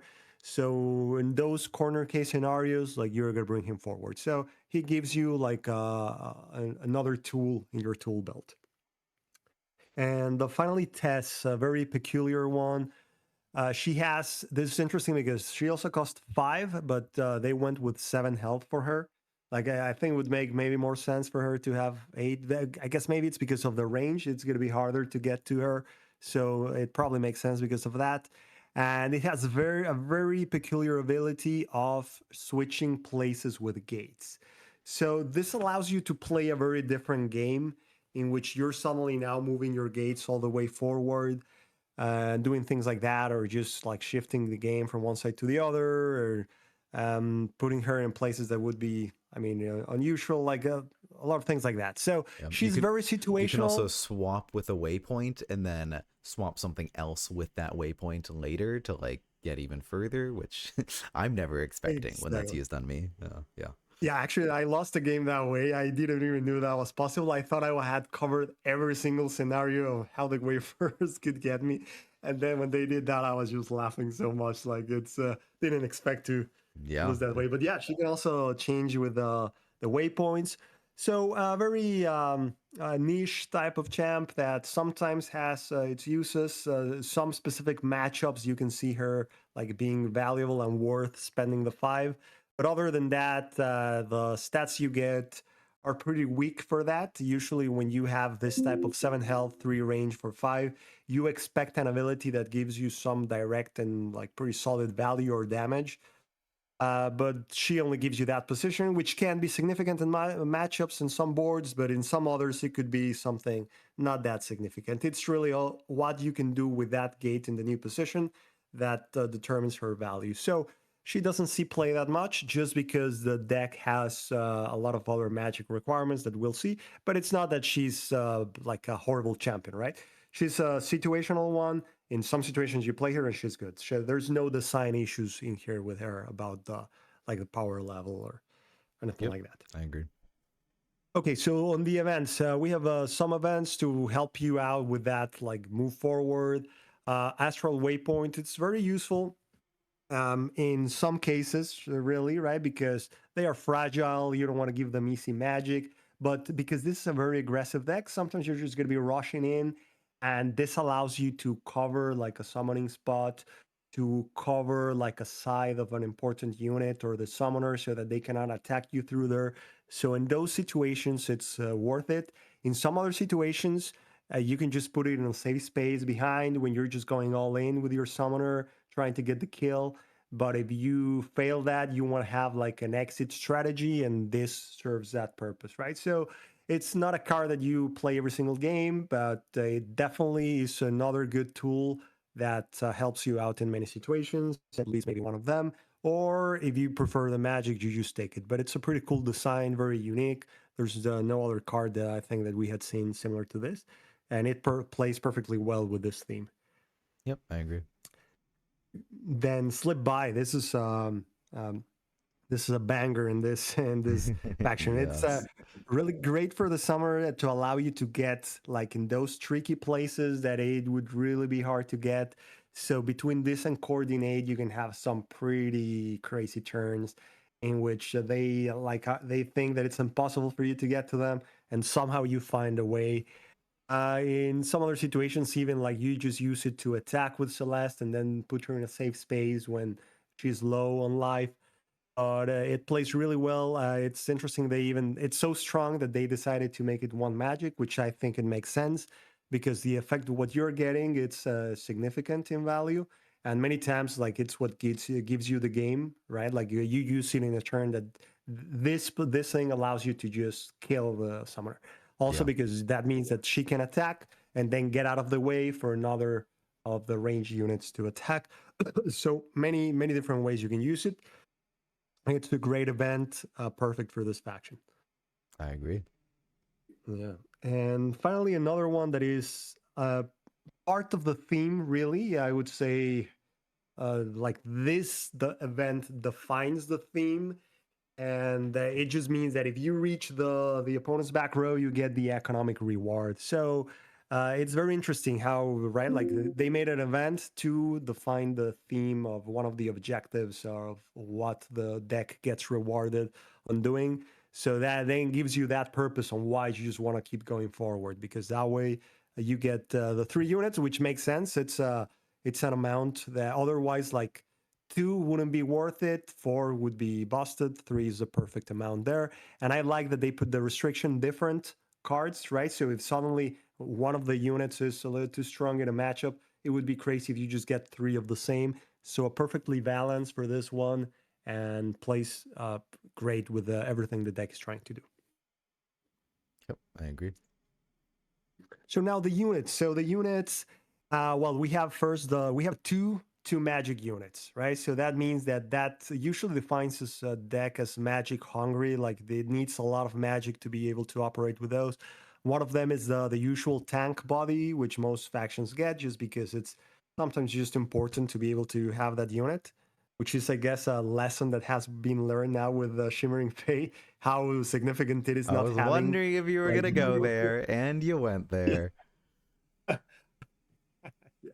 So, Yes, yes. that's when I learned the importance of having those, like with that big weakness there. But yeah, the dancer fulfills that role, and not only that. So, well, we've seen the stats is 2, 5, or 2, and then they have an ability that is relevant with the theme.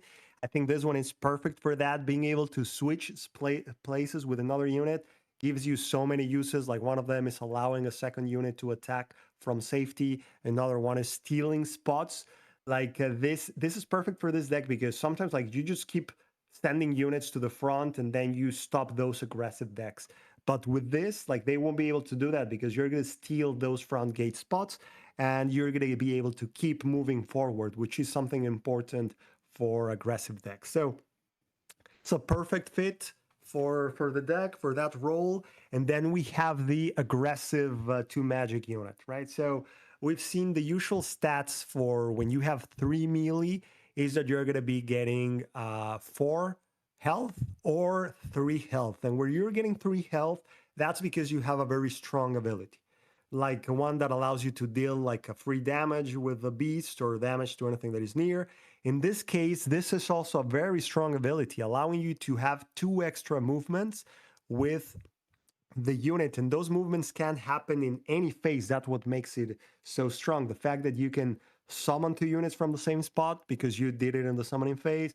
After attacking, taking that front gate spot, this is another unit that allows you to steal the summoning spots, or forcing the back row, right? Like maybe they're like, okay, you're not passing here, but then you attack and then you take that spot. Same thing with the dancer. He can steal the spot on the last gate. So this is a very strong ability, and it's a pretty awesome one for the theme of the faction. Then the Voyager, so the only range unit of the deck, which is something that works out in this one because it has so much range with the melee units that it's not really that big of a deal. The fact that you have to get in front of them, like the Adventurer almost works as like similar range almost to a range unit. And it's the usual stats, right? Like 1 magic, you get 2 health, 3 ranged attack, and then an ability that is relevant to the theme of the deck. That's the baseline. And this one is perfect for that because it allows you to be very invasive to the other side. Like you can have one unit and this one immediately teletransports to that side of the board. And allows you to get to places that they wouldn't have expected, right? So it fulfills that role perfectly, and the ability is relevant and very useful in what the deck is trying to do. Yep. And finally, we have the Rogue. So this was the first card, I believe, that was able to attack diagonally. Now I think, right? It was the first one. Now they're There was more Obsidian comfortable dwarves putting it in before units. that.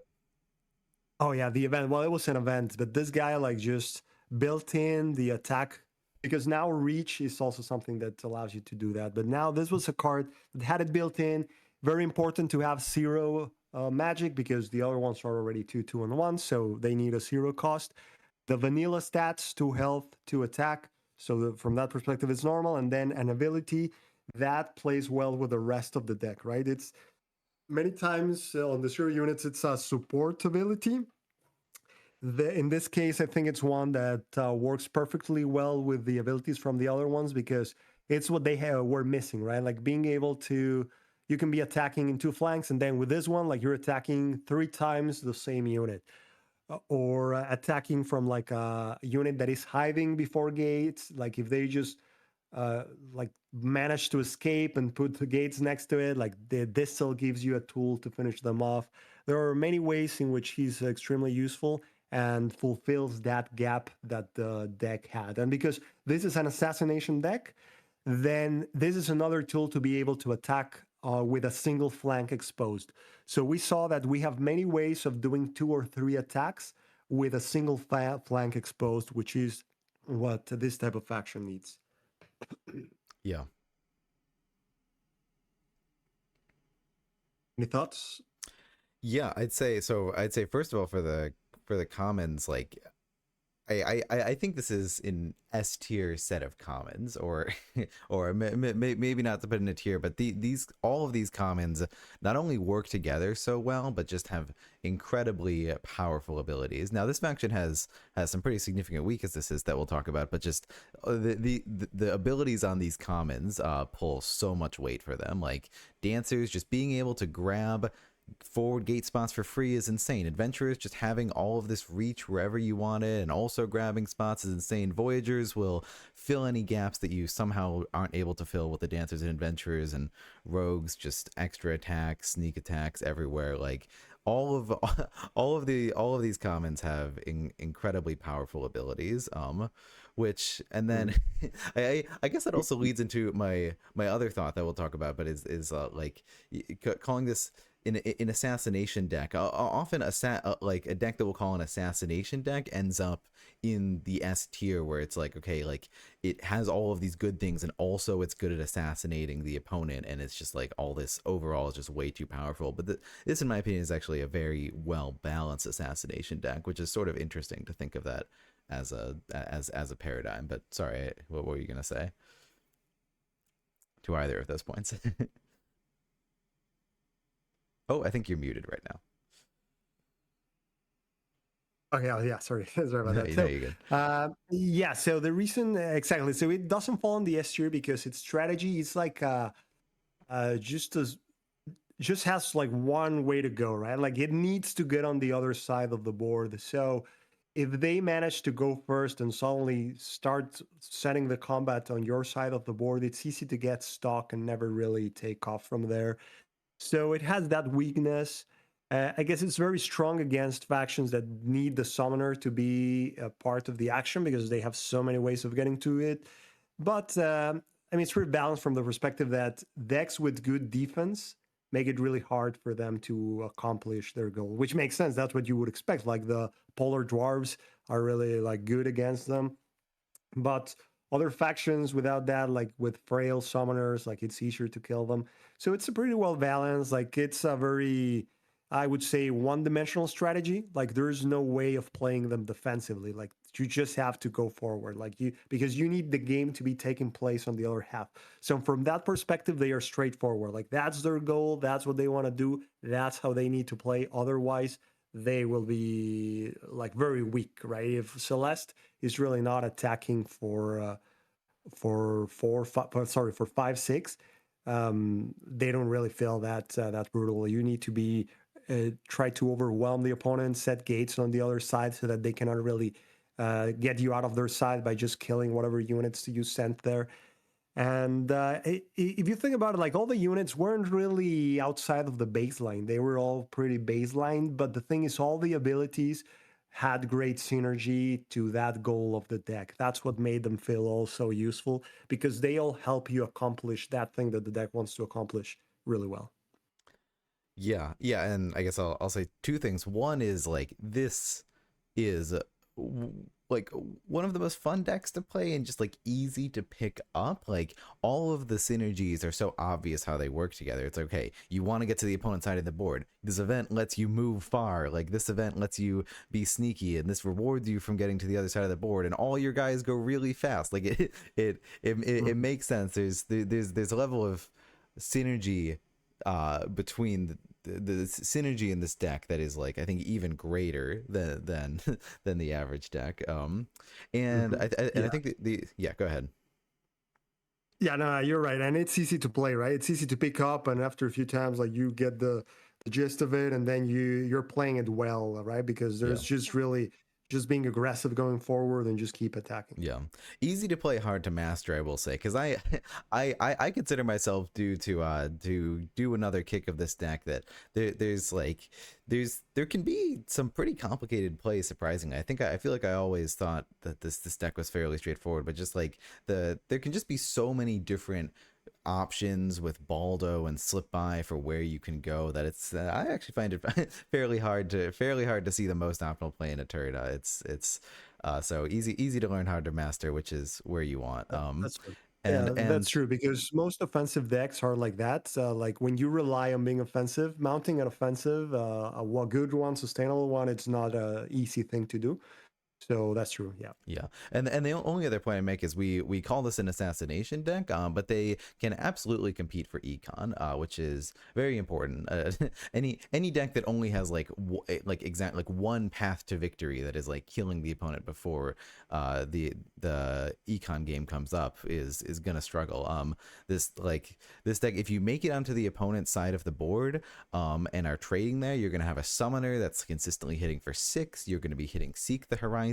Your units in general, if you're making good trades, especially with like coordinated and whatnot, like you'll be making good trades, and you can come out on the econ game on top. So assassination is very much a threat. The opponent always needs to be afraid of Slip By, which is just sort of a mark of cunning decks in general. Is all the tools that they can do, the opponent is just always going to be afraid of and playing suboptimally because they're afraid of the best possible hand you could have. But even if you don't, so assassinating the enemy summoner is a path that happens a lot, but you can also compete for econ, which is great, and it makes them more well-rounded in my opinion, and they can afford to stay back a little bit more if they need to, or even just fight most of the game like even barely on the enemy's side, as like we saw with like the polar dwarves matchup when we did Mhm. that coverage. Like they're just barely on the enemy side can still be enough to get the value that you need. So well-rounded in that Mhm. sense, in my opinion.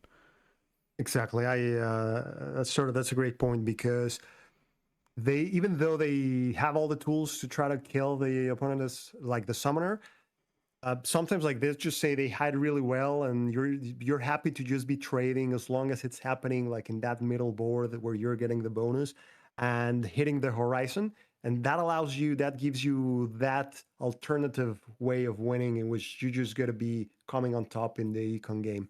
So it's not a like one dimensional from the perspective of the ways you can win. It's just from the strategy that you need to follow to win, which is get to the other side and then either get the kill or yeah, just outlast them. If they are really good at defending the summoner, you're happy to be trading because as long as you get those 2 events, those 6 units back, it's going to give you the edge, the econ edge against most factions. Yeah. All right, So so I would say this is an easy A. Like they have everything to be an A. yep, They have I'm there. nothing busted to get them outside of that range that would tell you like, no, this is you always have the edge because of this. Like there are ways because of the theme, there are ways of playing against them, and none of the cards really are just broken in any way. So that's an easy A, I would say. Yeah, and I think we've already spoken about the strengths and weaknesses. I don't know if there's anything to add. I mean, pretty straightforwardly, like any faction that it's easy for them to waltz onto the opponent's board and just live there, they're going to be strong against. And factions that can play a very effective defensive game, like particularly like fungal dwarves, all these infects that the Wayfarers can't deal with. Because they have no extra Yeah. attacks. Like they have a few very bad matchups, few very good matchups. But overall land pretty solid in A in my opinion. Exactly. Yeah. All Okay. right. So then we have the Shadow Elves. Oh boy, let's get started. All right. So this one we did a video covering like the in-depth analysis of the faction and all that. So I won't go that much in detail. Go But watch let's that. see why this guy's. I said go watch that if you want more. I think it was how to beat the Shadow Elves or something like that. That's what we went into. Yeah. And we'll see why they are, let's see, so strong, right? These are well known to be like the S tier deck, the one that was the top dog before the Grogs came in. Yeah. And let's see why that is the case. So the summoner, we can see that, okay, so he has 11 health. So he's not on the like weakest side of it, but he's on the one that he's not supposed to be that much in combat because his health, it makes it hard, but he has a lot of attack power. Right? Let's remember that the only other summoner that has 5 attack base range is Abua in the Savannah Elves, and that one is the one that now they're looking into tuning to 4 range because it's just too strong. Having like 5 range attack is just devastating. Like you can be on the back and anything that gets through, you just completely blow it up. So that makes this an extremely powerful summoner.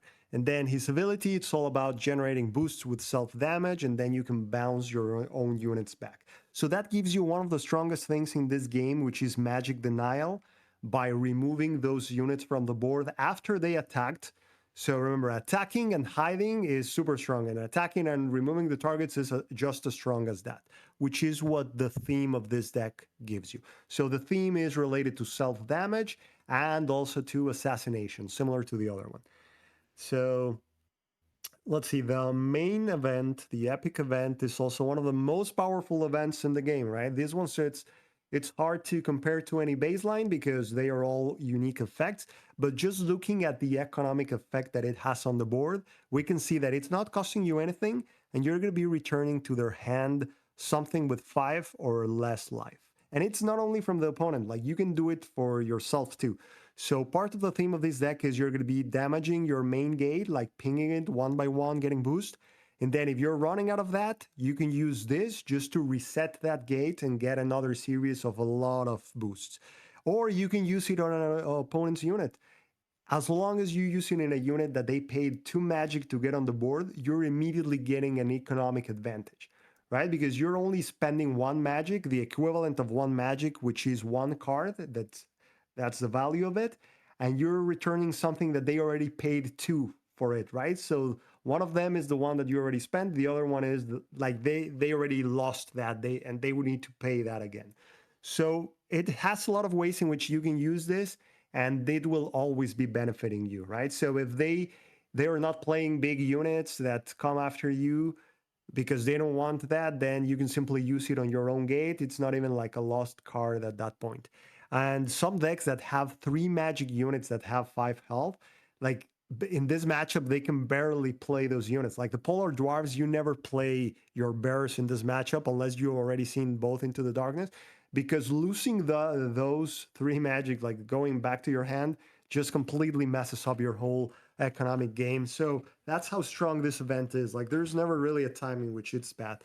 So we saw an above average summoner already. Like there's no other summoner that has that power base. And the other one, they already want to nerf it to balance that deck because he's too strong. In the tournaments, they lower it to 4. in the past few ones. Epic event, always economic gain, easy to achieve. On the 10 gate, like getting another like 5, 6, 7 boost out of it is just massive in this deck. And then let's take a look at the champions. So Champions. I here, don't think this deck has any champions. This deck has champions? well, no, they are usable. They are actually usable. Like the All right, thing is, let's hear they it. are the rest of the deck is so good that it's not worth playing the champions in most situations. Like just because of how good the units are. So we'll see that. But like this one, yeah, Talia is the most situational one. At least it covers a scenario that is not covered by other cards. So I don't think that it's bad design or anything. Like maybe I would have said like 7/3. You're going to the minimum amount of health you can give a 5, usually a 5 magic champion. So that's your baseline. You start from there. So then you expect an ability that gives you value, right? That's the champs that we've seen now for that cost. Like they attack, kill something, and you get like one card, one magic. You get something tangible, something really useful. This one doesn't give you something like amazing. It's a very situational ability that is only really good in that corner case scenario to deal the last damage, getting a unit there.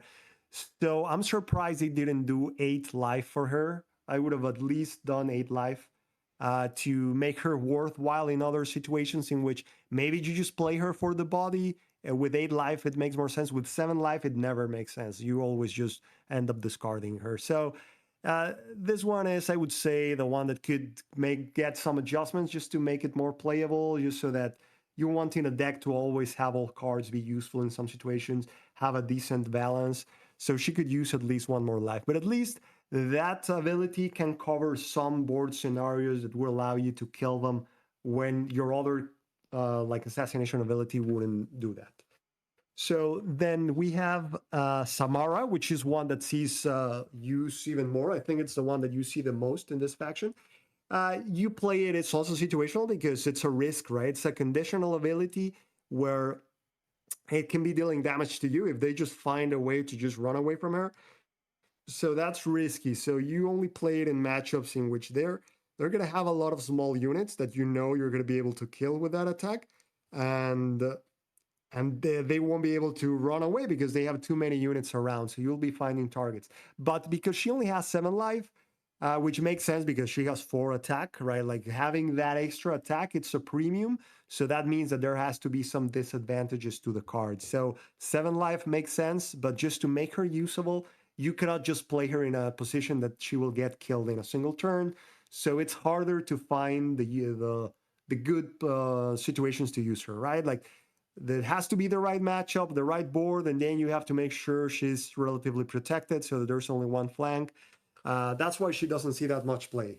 But it's a good card that allows you to deal that last damage. Many times you just bring her out. When they are hiding, they went all the way back, but then they'll need to have some units around. So Samara, you bring her back, and you can finish them off. So it's a cool card. And finally, Lucian. So this is the one that it also sees quite a bit of play. And she has, well, the usual stats, like better than the 7 health, right? So that's good. She has 8, and then the 3 range, and an ability that can deal damage. So that makes it very useful, right? When you have an ability, that will be able to kill things. I mean, it's hard to abuse that ability too much because then she needs to get close to the units to kill them. But getting those, like at least 1 free kill of a big unit or a couple small ones, it's worthwhile in some matchups, right? The condition is that you don't see it that often because just the other units are so good. And the fact that you get the recursion from bouncing them with Celandar means that there's no limit on how you can keep playing as long as you have the magic, keep playing the same units over and over again. But there are some cases when she is good. Yeah, yeah, Still situational. and I'll just highlight what you just said for a second. But yeah, Cylinder's ability to keep bouncing units means that in the end game, you damage a unit, and then I just bounce it back to my hand and can play it again. So essentially, I will always be able to use my extra magic by just bouncing my commons back to my hand. So it's not even necessarily a point about these champions being bad that they see less play than champions in other decks, but just that Cylinder uniquely with his ability can just play commons forever. But yeah, both Samara and Exactly. Lucian definitely see play nonetheless. Exactly. Yeah, that's the bottom line. But they are all like balanced, like on the baseline of stats, of abilities. Lucian, just on its stats and ability, like he would be considered a good champion because, yeah, you're getting like the 8 life, okay, the 3, and then you're getting an ability that allows you to kill things outside of his attack.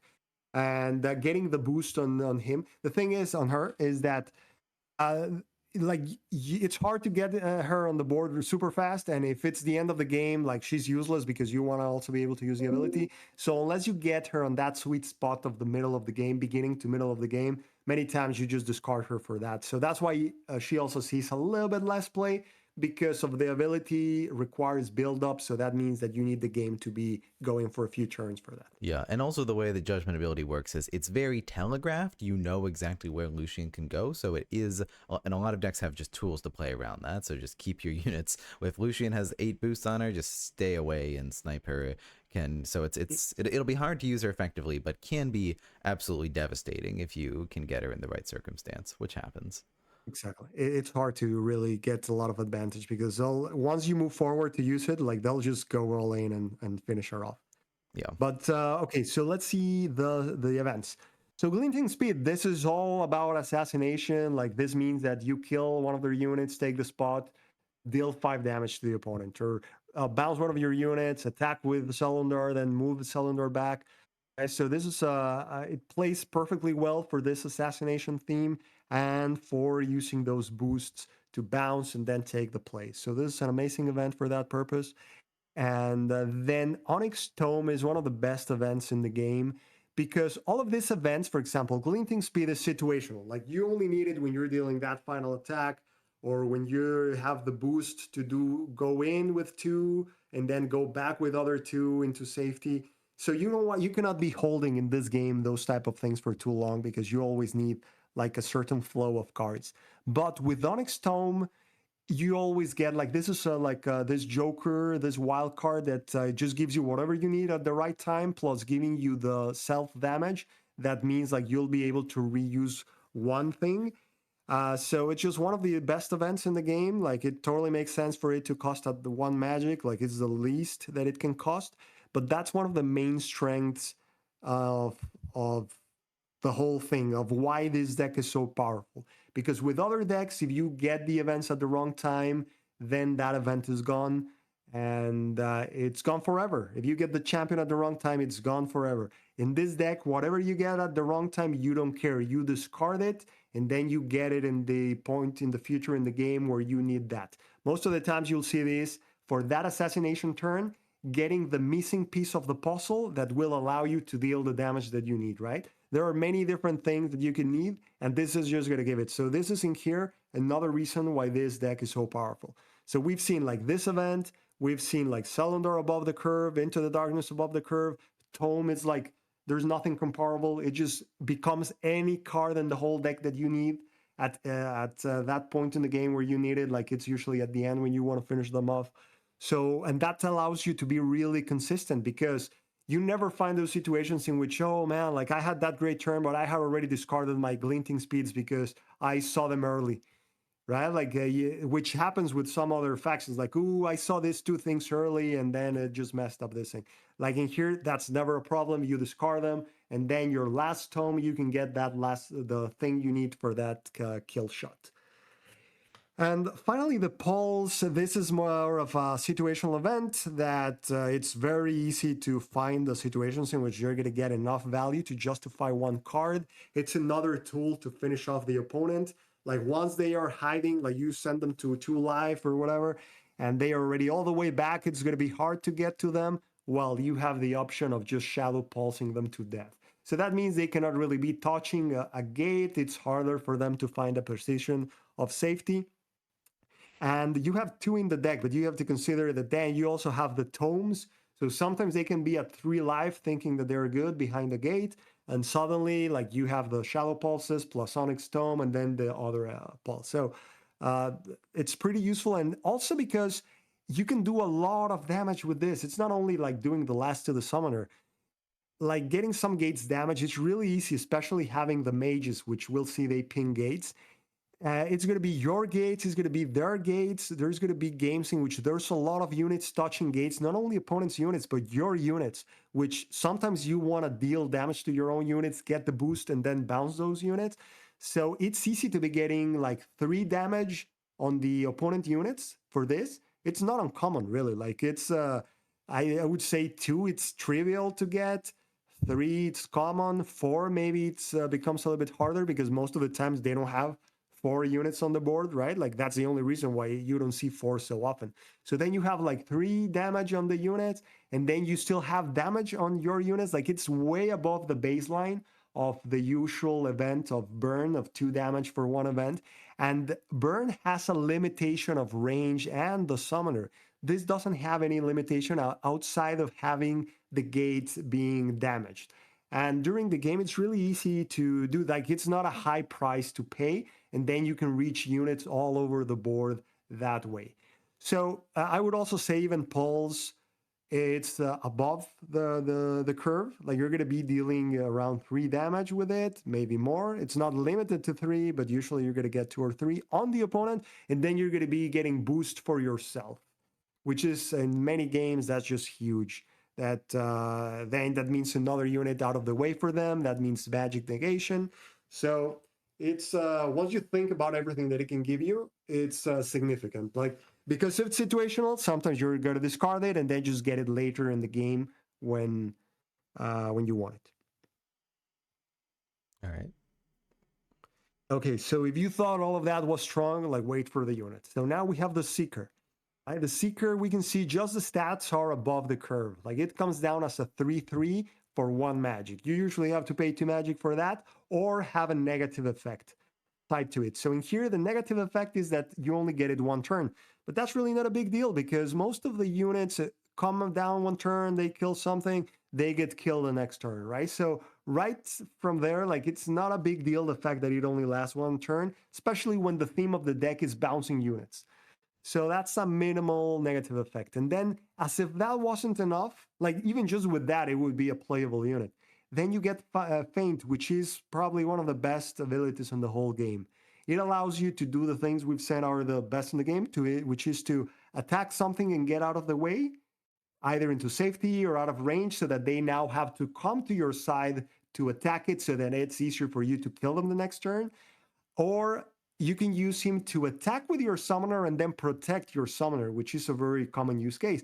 And considering that your summoner has 5 range and attacks like hits really hard, like it's going to be hard to fight the Shadow Elves if they're attacking for 5 and then protecting the summoner with this dude that it's going to be this. It's also a gal, is it, that she's going to be in between, and now like she's protecting you. So and you have 4 of them, and then you also have the Onyx Tomes, so you can technically get some of those. If you just use them as shields and they kill them, you can still bring some of those back. So it's not uncommon if you don't have any assassination play that you need the Onyx Tome for, just to keep getting more Seekers. So Seeker is probably one of the best commons in the whole game.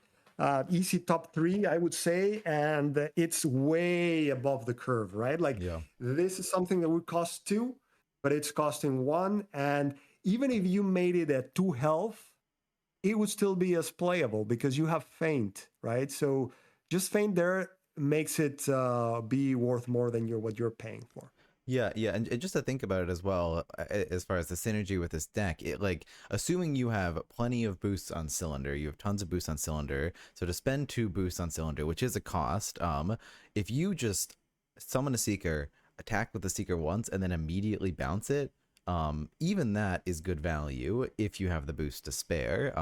Because thinking about our burn equivalency, you're spending 1 card, so 1 magic for 2 damage. Here you'd be spending one magic just on the card, and it goes back to your hand. So you're not spending an extra magic, just 1 magic for 3 melee dice, which is going to be 2 to 3 damage, which is great value.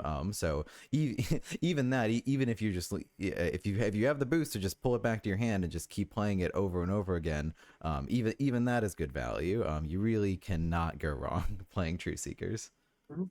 Yeah, and because you're usually going to be getting 1 magic back from killing whatever it attacked, so then you can just keep doing that. Like there's been games in which I played 15 Seekers or things like that, in which just feels impossible to lose, even with bad rolls where you're just attacking 3 million non-stop and then denying them the magic afterwards for a lot of those attacks.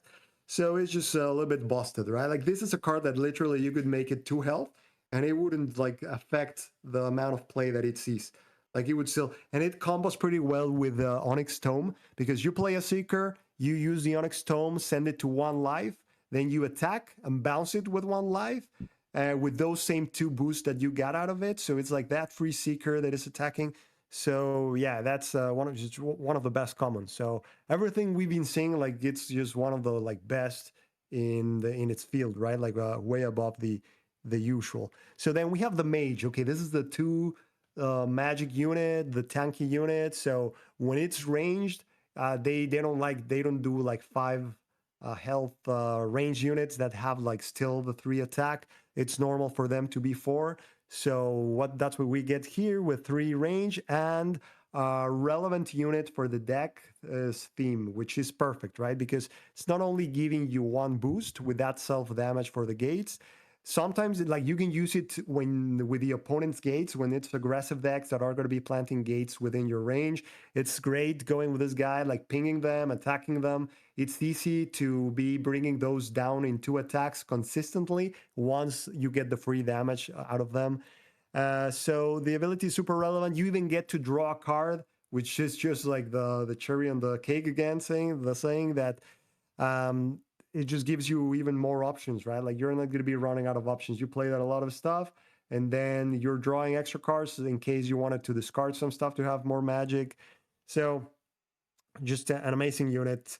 That is, the stats are on the baseline of for 2 magic, but the ability plays perfectly well with the synergy. Like this is the boost farmer of the deck, so that's why it's so important. Yeah. And then we have the knights. The knights, we get the stats of a 2 magic unit for 1 magic. Again, similar to the seeker, we're getting stats that you see in 2 magic for a single one, and also with a negative ability. But this one has even both. It has a positive ability and the negative. Shadow Summon, dealing 1 damage to one of your things is not really negative in this deck. It's really more of a tool. Like it's like 90% of the cases that you use it, it's to your advantage because you were going to be bouncing whatever it was going to be coming out of, or it was a gate that it came out of. So this allows you to have extended range or where you can move because you summon this out of something. And then if you summon it out of the ranger, that gives you an extra space. So then this guy can just suddenly surprise someone, deal the last damage or whatever. You're getting stats for a 2 magic unit. And it has a negative ability that is 1 damage to your summoner, which it definitely hurts. I mean, the summoner, there's a premium on the life of the summoner, but it's definitely manageable because the summoner doesn't really have to be trading blows that much. So it's usually not that big of a deal. Like no one ever said like, ooh, I don't want to play my 4 knights because I don't want to go from 11 to 7. Like it's worth the 4 life you're paying if you're playing all of them. It's definitely worth it. And the fact that it has 5 life makes it really hard for the opponent because, well, the fact that you can bounce them back to your hand, if they commit 1 attack, they won't kill it. If they commit 2 attack, they are always at risk of leaving it in 1 life, which is the worst thing you can find yourself in because then they can just bounce it and you lost those 2 attacks, didn't get any magic, and they get the damage back, their self damage back on something, and the 2/5 again. So it's a nightmare to deal with this thing. That's why when it comes down, it's usually like a magnet of attention from the opponent to try to like finish it off in 1 turn and be sure that they finish it off because it really hurts your tempo and economy if they survive. So another card that is above average, like you're getting more than you pay for with a minimum negative condition. Yep. And finally, the Ranger. So this guy is the only one that is the one that you don't want to just keep playing nonstop because the other one's already too good. But he's a perfect addition to what you would want for assassination, being able to attack through units. That's something that, for example, only the close with a sniper, they can do that, and they have a bigger limitation there, only a single move. And like this guy doesn't care.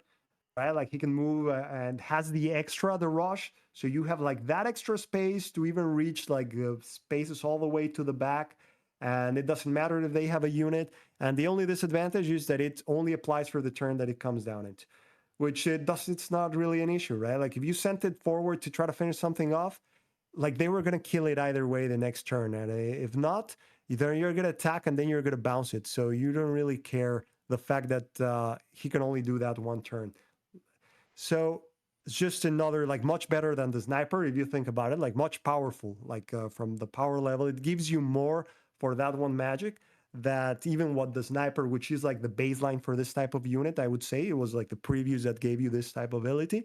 So another unit that is above the curve. So now let's look at this. So we have like the Seeker above the curve just on the stats and the cost and all that. Knight above the curve. The Ranger, even though the effect is like a more modest one, it's still above the curve and it's really useful for assassination purposes. And it has synergy with the Knight for the extended range. Only the Mage is in the curve of power. And that's because like it's not saying that it's not as good. It's the ability is super useful, the synergetic, but the stats and the ability makes sense for the two magic that you're playing. And the events, like same thing, right? Like Tome above the curve, Into the Darkness, like Pulse, it's also above the curve what you get for that. And that's why this deck is just completely above the curve and like stronger than almost every other single deck. And it's the staple S tier deck. Yeah, and it's interesting. It's all those cards, and it's also just the overall strategies they can accomplish. Because we'll still notice like pointing out the Wayfarers. I said like I think the Wayfarers has one of the best common suites in the game, and I think several of those are above the curve, and yet fitting into the place of the deck is very balanced and leads to very balanced gameplay. But then pointing out, well, all of the cards in Shadow Elves are above the curve. But I think even more than that, liking I like to look at the big picture of the strategy and the strengths and the weaknesses of the faction. I think they're very comparable to Cloaks in that they have they have two strategies and they are incredibly good at both of them. One is they will assassinate you. you well, actually, to explain the first strategy is they are very good at a range. They can play an econ game at a range. They're just very good at. They can just they snipe at you and then you snipe back and then they bounce their unit, or they just keep bouncing seekers over and over again to have that econ game. So they can they can sit back and just win the econ game and force you to come to them, and then two, if they force you to come to them, now they can assassinate you, and they can assassinate you very effectively.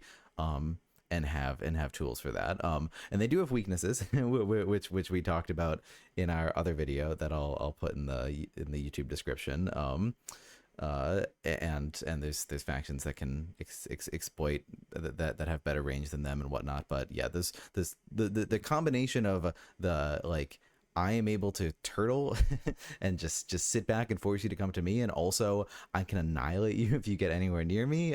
Is in fact quite deadly. Mm-hmm. Exactly. Yeah. Like in a world that you're looking for like a digital balance so that like none of the factions are a bit busted, like I would definitely do some like slight adjustments just to bring down the power a bit down. Because yeah, like whenever you have the Shadow Elves, like you definitely have an advantage there with all those things. And yeah, I mean, it could be adjusted really. Like there are some minor things that you could do that wouldn't really, like they would still be good. But the thing is to try to make every deck like A plus at most, like be in the A range, so that you have a healthy competitive environment in which you always feel like you have a chance, right? Like maybe some matchups are going to be bad for the deck you picked, but it's not just because like, yeah, it's just like raw power, like much stronger than my faction. So I'll need luck to get me out of this or something like that. Yep, I'm with you there. I love Shadow Elves. I think they're a ton of fun, but they can be an uphill battle. Mhm. Face. Yeah. Ready to move on? All right, let's go to the next one. High So, elves, more elves. okay, let's take a look at the high elves. So we have Valeria. Interesting ability that makes her be similar to a 4 melee unit, right? What you get with her, but split up. You can split it with like shoving something and attacking something, and even you can sometimes get the extra. So she can be dealing up to 6 damage. She is meant to be close to the action, like with those type of abilities, but the deck also allows you to just be hiding her and just to work with your auras and with the units. Um, the amount of life, she's right in that border of where summoners that need to be in combat, they need at least 12, but she's not on the bulky side of the ones that have 13 or 14, so it makes sense for her to have that amount. Let's take a look to the events that she has. So Oblige is an extremely useful one. Allows you with the theme of, well, her and dictating, like you can just bring units from afar, and then after attacking something, you can shove them or just attack that one. So it gives her like great range. It's a solid event. Makes sense to have that cost. It can even be used for a double attack, bringing like another unit or removing a unit so that a second unit attacks to the same flank. So it has such versatility that it's hard to find a situation in which you don't want to play both. Like it's always usually you get enough value to want to play them instead of discarding them. Yeah, I really think this is one of the best events in the game. Just being able to snipe any common, they have a common in a safe position that they really value. Nope, it's dead now.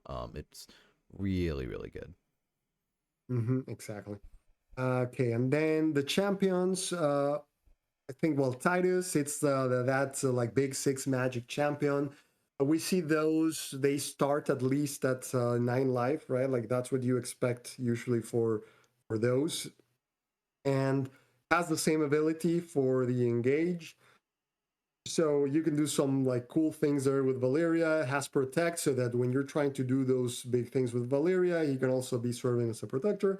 The only thing he doesn't see a lot of play because of how expensive he is. The deck is pretty mana intensive, but the design is pretty cool, and I like it, the theme and the abilities. All of that for 6 magic makes sense. Yep. Then you have Cassia, might be one of the best champions in the game. So you got the usual for 4 magic, getting 6 health, and again getting the 3 attack. That's just the baseline of stats for 4 magic. And then the ability, it's one that is supposedly also being able to be used by any common, but one that you can easily like align so that you're the only one building the getting that healing, and it can just be devastating. Like you can be building some crazy fortresses with her behind, and that 4 magic is not too hard to bring him into the board. So it's just an amazing champion that it's one of those that you usually want to play every time you're playing high elves. It's hard to find a situation in which Cassia wouldn't be great to have around. Yep.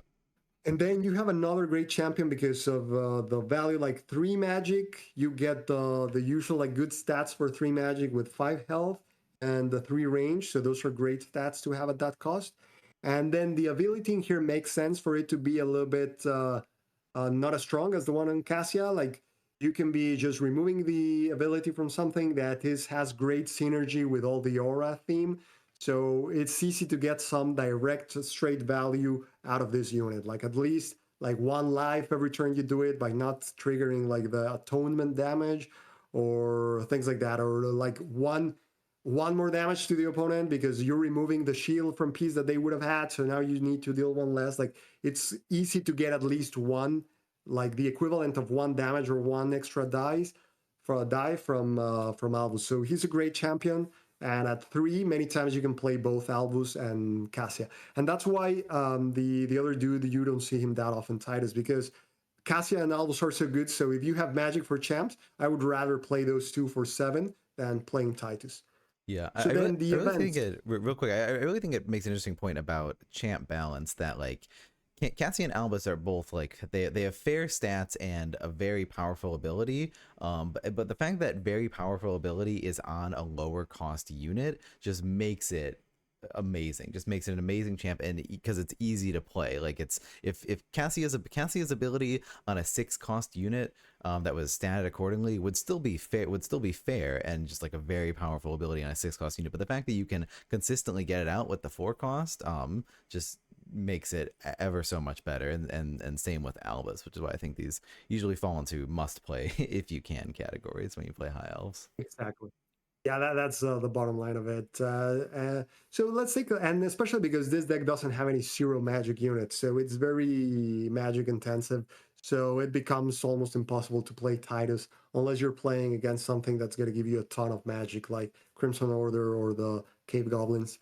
So let's take a look at the events. So we have Liberty that allows you to have versatile, so you can attack twice with them if you don't move them, or you can move them twice. And because you're going to be the first one that gets the effect, all of these effects, the opponent can also use it against you.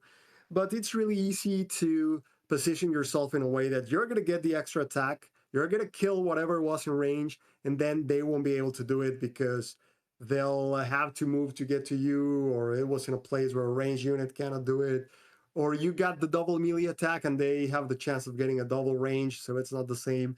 So it's easy to make it give you the benefit and don't give anything to the opponent. And sometimes this completely devastates them, right? If you get 5 or 6 attacks and they cannot really get the extra 3 attacks, like it's hard to come back from that. All of that for 0 magic. So this is a great event, but it's still balanced because it's something that you have to set up the board for that, to make sure that they cannot get the effect. And sometimes they find ways of using it and they can kind of like get some of that benefit.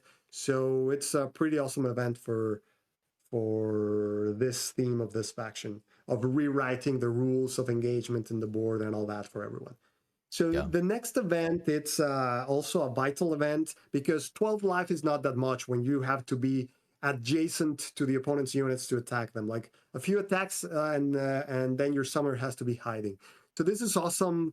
The fact that like you can just send Valeria to wipe out a lot of units and then just come back, gives you 2 turns of this effect, and then the opponent also, they get it 2 turns, but it's not the same because the first turn you use it, you're going to use it to wipe out a few commons, right? So that benefit on their summoner didn't really do anything for them because their summoner wasn't exposed and you were already doing something with your turn that benefits you. So it always feels like you get the benefit 2 turns and they only get the benefit on their summoner a single turn. Yeah. If you could hit the summoner, then you wouldn't play it that turn, right? Like you would hit the summoner, but you usually do it when you cannot hit it and you want to wipe out. So, or wipe out some units.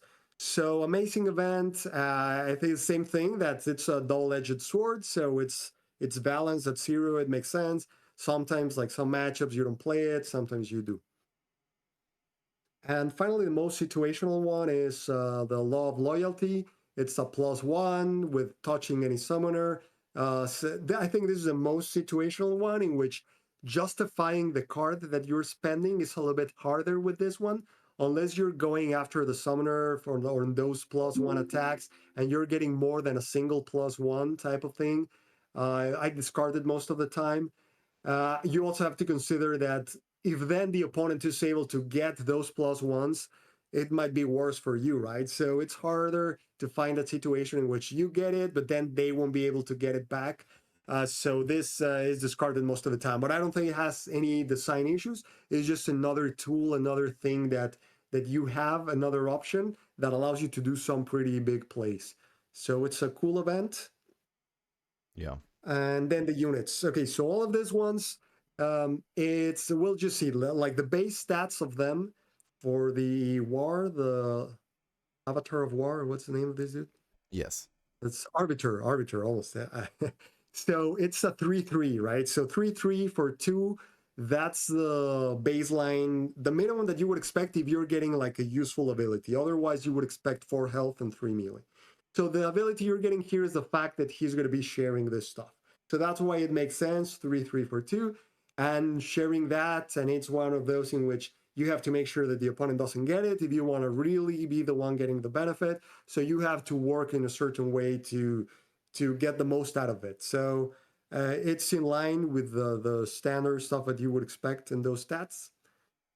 Yeah, it's really Then It's really not a unit that you want to bring out and start hitting things, because then the just buffs the opponent's units and then it dies easily because it only has 3 health.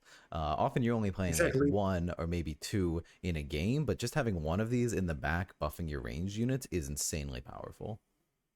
That's the reality of it. Like, it's not even a unit you play for its own stats. It's a unit you play for the bonus, and it's a support unit that's going to be on the back. He should never be trading blows because they're going to kill him fast because he'll give the bonus to the Yeah, but opponent's unit. So but it's but really but more but of but a two support costs unit. just for that supporting role does seem fair to me. Yes, exactly. 2 magic for a +1 to 2 units, which is what you usually get, at least 2 units getting it. It's definitely worth the price, what you're getting. Yeah. So solid unit there. Then we have the range unit getting 3 life, 2 attack for 1 magic is the standard, the baseline of stats. And you get the shield effect. That pretty much makes it 4. Like it's almost as if it had 4 life, 2 attack, right? So Or more. that puts it yeah, exactly, because it resets every turn. So it definitely puts him, her, whatever, above the baseline of a unit. That's why this is considered like one of the best units, especially because then you can share that extra life. It's like if you were also doing +1 into your units, and this is better than a +1, right? Because it's a shield that they first have to break to even do damage and resets every turn. So the only thing is that you have to work for it because they can also get it. So that's all the skill of playing this faction. So it never feels cheap. It never feels like that, oh, like he just plays the thing and then I cannot do anything, because they can potentially also be getting that, but you have better tools of abusing it. So there's that balance there. That doesn't make it too busted because you have to handle the range so that you only get it, but then you can just work and do the plays to try to align that, and it's hard and it's gratifying when you achieve it. Yeah, I would say on a surface level, it seems fair because of that skill factor that is needed to not just have the opponent benefit as well. But I think what once you learn how to do this and have mastered it, I do think that this unit is over the curve. Once you once you learn how to use it, just Mm-hmm. giving tough to all of your units having extra health just Mm-hmm. is so powerful. I think this is one of the best Yeah. units, best commons in the game. Yeah, it is definitely above the curve. Yeah, I would also say probably top 5 because you could always find ways of abusing it. So yeah, it does have one of those. But as you see, like I think this is the first one we say like, yeah, it's definitely above the curve. All the other ones had a certain balance to them. And this one kind of like a potential like 2, right? Like if they rush you, like there's ways of countering it a certain way. Some factions struggle a lot to counter it, but uh, it's just above the curve for sure. But Yeah, it's not broken in a way that I would say like for imagine if it was like 4 life to attack, like we would say like, yeah, this is busted, right? yeah, But the way it is just some unit that forces you to have to attack it twice. But when you fit whiff, it hurts you a lot because of the tough.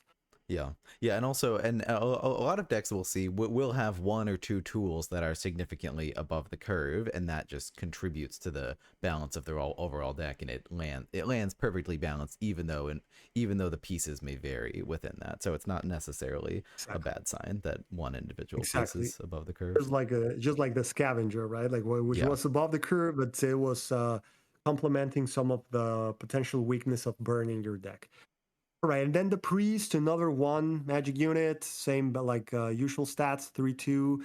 The has 2 positive effects, which are really good, like being able to summon out of units. That's a very powerful thing, and the healing something, right? So you're getting 2 very solid events. Like that's why these priests, many times you see all of them being played because you always get some value somehow, like that extra surprise summon for the final damage, just healing something. It's always good, especially when you have those arbiters of peace which have the shield, so then you can get them outside of the range of an easy kill with a single attack again by doing that. And you always have stuff to heal with the atonement, the self damage that we'll see. So this is a great common team player for sure. And like when she benefits from the +1 for the range game, she becomes a solid range unit, right? Like once you get that, like she's above average being a 3/3, but you have to work for it, you have to combine it, so it's not broken in any way. It's not above any baseline. It's just a good support unit. Yeah. Yeah, and finally we have the Arbiter of Justice. Okay, so this is your aggressive melee unit, because the Avatar of War is not really a melee unit that you can just send forward. This is the guy that you use for that. This is the guy that the deck has 5 of, and it's the one that, well, for those stats, it's technically because the first attack, like you're gonna attack at least once, so it's meant to be in a certain way a 4/3, right? Which is what you can the baseline, the vanilla stats for a 2 magic that has 3 attack. It cannot have 5 health. It usually has 4 or 3 depending on the ability. So this is a negative ability that even is going to send you back into like a 3. If he survives, you get another attack, and then technically you only have 3 life to absorb damage. But that second damage that you can take can be to your benefit, because if they leave it in 1 life, you attack, it disappears, you deny them the magic. So I even see that one as something positive. The fact that when they attack you, they also take 1 damage is also beneficial for you. So pretty solid unit. It's a great like unit for the offensive, for their offensive. And you have to know how to play it, right? You don't want to be having your piece dudes getting that, your priest. So you always try to position in such a way, which is kind of like the theme of the deck of all these auras. So, but it's a balance unit. Like it's really not unfair in any way. Yeah. Necessarily unfair, I would say. It's really not the case. Yeah, I'm with you. Yeah. So looking at this, I would also say this deck is an ECA. Like it's a very strong deck. It has also versatility in how you play. Like if you can go forward, be more aggressive. You can just fortress in. It's probably the best turtling action, right? Like the best one, building a fortress and staying back and turtling in. That's it's definitely one of the best ones. So yeah, easily an A, but I don't see anything on it that makes it just be above that curve. It's weak to like very aggressive decks that just get in your face and they are taking all your benefits as you are, and you cannot do anything about it. Like definitely has weaknesses, and it really only has 1 card that we can say that it's above any like unit curve of what you're getting for what you're paying. So yeah, definitely an A. What do you think? Yeah, I agree with you. And especially with the strength, with the strength being the turtling, the weakness being aggressive decks. I have wondered whether I would push this into A plus. I'm not sure, and I don't think we'd create the category for this list since there's not enough of a difference. But I do feel sometimes playing against players that have really really got this deck down pat that it can be a little bit of an uphill battle, not not S tier uphill battle, but like any deck that you is like so effective at turtling. It's sort of the Deepwood Grove Savannah Elves phenomenon of like they're so effective at turtling that it forces you to be aggressive and take the risks, and sometimes you just can't do that. So I don't know. Do you what do you think about that? I'm really not certain, Yeah. and I'm not the best at high If we elves. if we had an A plus, I guess yeah, like yeah, there would be an argument to put them there. But right now, I would think like we've been considering like anything that is around that range of A plus to be healthy. So there's probably no need to separate them. Right? Like it's slightly stronger against a lot of type of decks, and like weaker against some others, like the ones that just rush you or already starting your phase, like fungal dwarves. But that's just the nature of the deck, and that's what we're going to be seeing. It's like some good and matchups, bad matchups at a reasonable proportion. So I think it's at a healthy state. At this point, I wouldn't really build another Yeah. A plus, because what would be No, the logic of that A plus? Like what would we be saying by having the A plus there? yeah, no, I'm with you there. I guess my only question is, yeah, does that what is is your feeling in line with mine that a lot of that's sometimes there'll be a little bit of an uphill battle going against the high elves that it Oh feels yeah. like just a little bit better than the Oh A, yeah. or no? Does it feel pretty No, no, solidly for in sure. line? Yeah. Yeah, no, there are some matchups that you just see that it's a high elf, and it's like, oh no, this is gonna be hard. Like this is like, Yeah, especially factions that don't have a good aggressive game. For example, trying to beat the high elves with the breakers, like good luck with that. Like it's a nightmare of a matchup. It's like it's probably unwinnable. Yeah, like 70 or 80, 80, 70, 30 or 80, 20, something like that, right? yeah, But fungal dwarves, like you start and you go first, and you almost feel like you already won the game, right? Like you're right on the side of the board, you're already right in front of them, and now you have your diamond of stuff there that's going to get every single, like the avatars of peace, you can barely play them at that point, like, so you have like that give and take, right? It's just the nature of the theme of what they're trying to do. So they're trying to build the aura diamond that only they can benefit, and that if they do that, they're really powerful. But if they manage to, like, if they don't manage to do that, or the opponent managed to break into that plan, then they don't really feel powerful. They feel like they're a mess, right? Like everything is just crumbling. yeah, yeah. Sounds like we're in agreement there. Cool. So let's see. And we got We got the the swamp swamp orcs, and orcs. this will be the last one for today. Tricky faction. I still do not consider myself to, like, I've played a lot, but I don't. I feel like there's a baseline that I've not reached yet. So I'll let you take it away. Okay, so let's see. Let's take a look at the Moglocks. So we have 13 live. So that's on the bulky side for the ones that have to be fighting. Most of them, I think there's really only Grognak at 14, right? Like, so 13 is Yeah, closer to the new standard that they've set up. It seems like they thought maybe 14 was too much. Or, well, maybe the fact that it's really not 13 if you think about it. Like, they actually gave him more with the Regenerate, the event we'll see, effectively gives you 19 life to use. And it makes sense because this deck is all about Moglok. Like, Tundra Orcs is not all about Grognak. Like, Grognak can just be a support unit behind all the other units. And many times you can play that way without even attacking with him until the end. But Moglok always needs to be attacking. So, it makes sense to have 19 life available for you. She's melee dice, but has like that extra range, and then she's all about building boosts around it. So all the effectiveness of all the units really gets measured around how well do they support that strategy of Mukluk.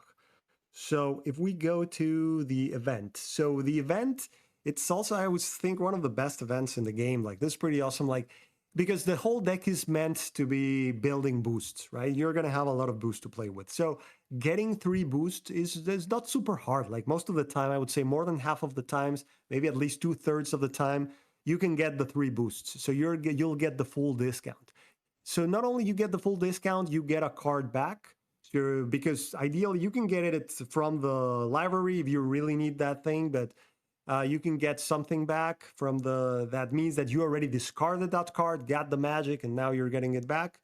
And then you get to play it for cheap, right? Which is a steal. Like, this is giving you a lot of value there. It's giving you like 3 magic of value pretty much. Like 2 plus, because one of them could be, well, not even that. I would say 3 plus, because the card you're getting from the discard is equivalent to the emerge you're playing, right? So that covers the card you'll be discarding with the emerge.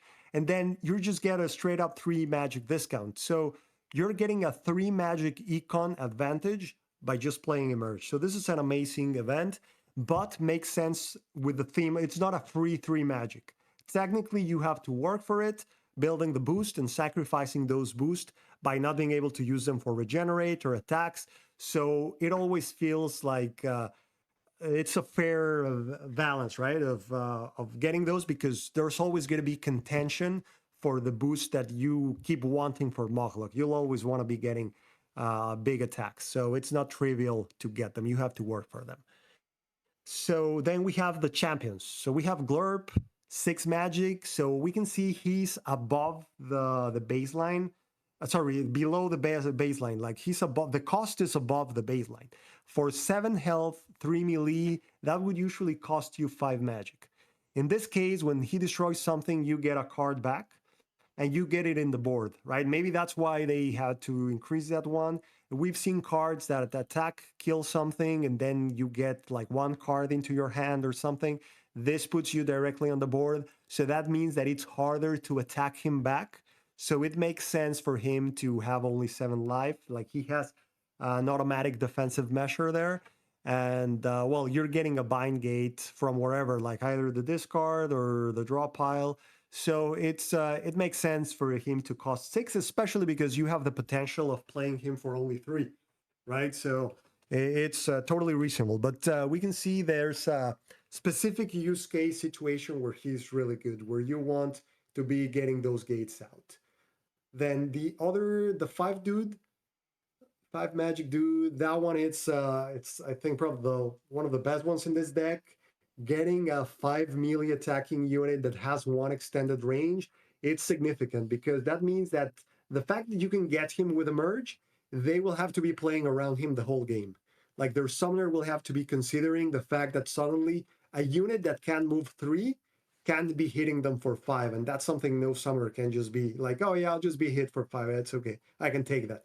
Like it will always get you in trouble if you get hit that way. So he's amazing just because of that too, because he's just a psychological effect. They have to play around him, and you can play him multiple times. Like, okay, you get the bonus only one time, but then for them to kill him, they're gonna need at least 3 attacks if they want to kill him. Sometimes not even that.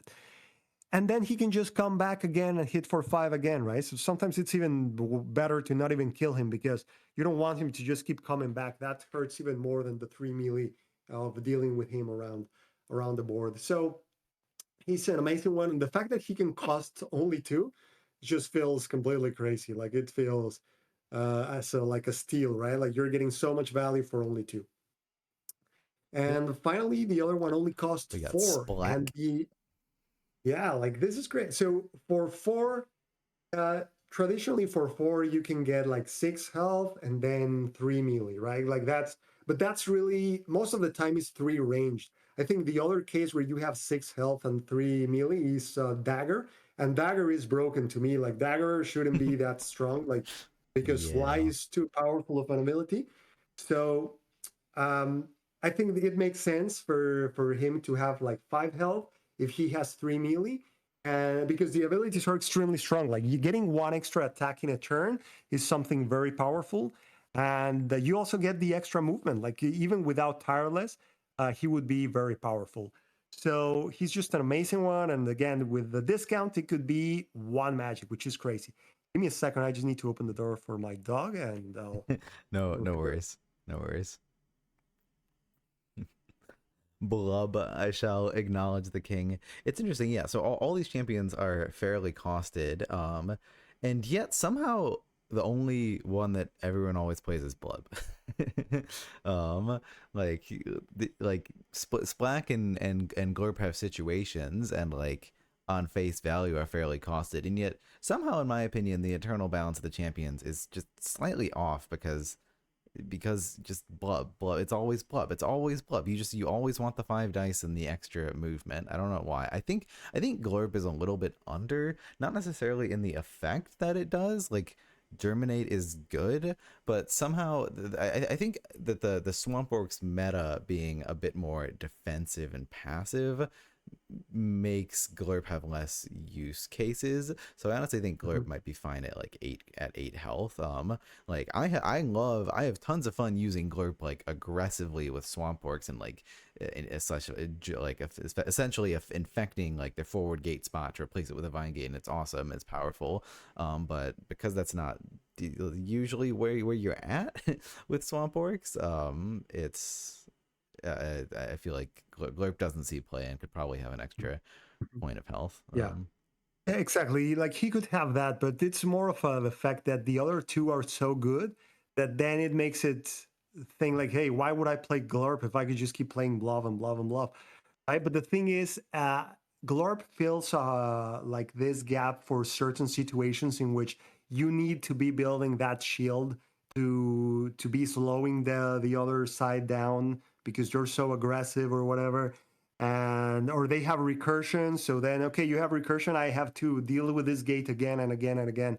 And the fact that that gate protects Glorp, that's why I think that 7 is a reasonable amount, because pretty much you cover the flank that was left open after he attacked. So now they cannot really attack him. They have to destroy the gate first.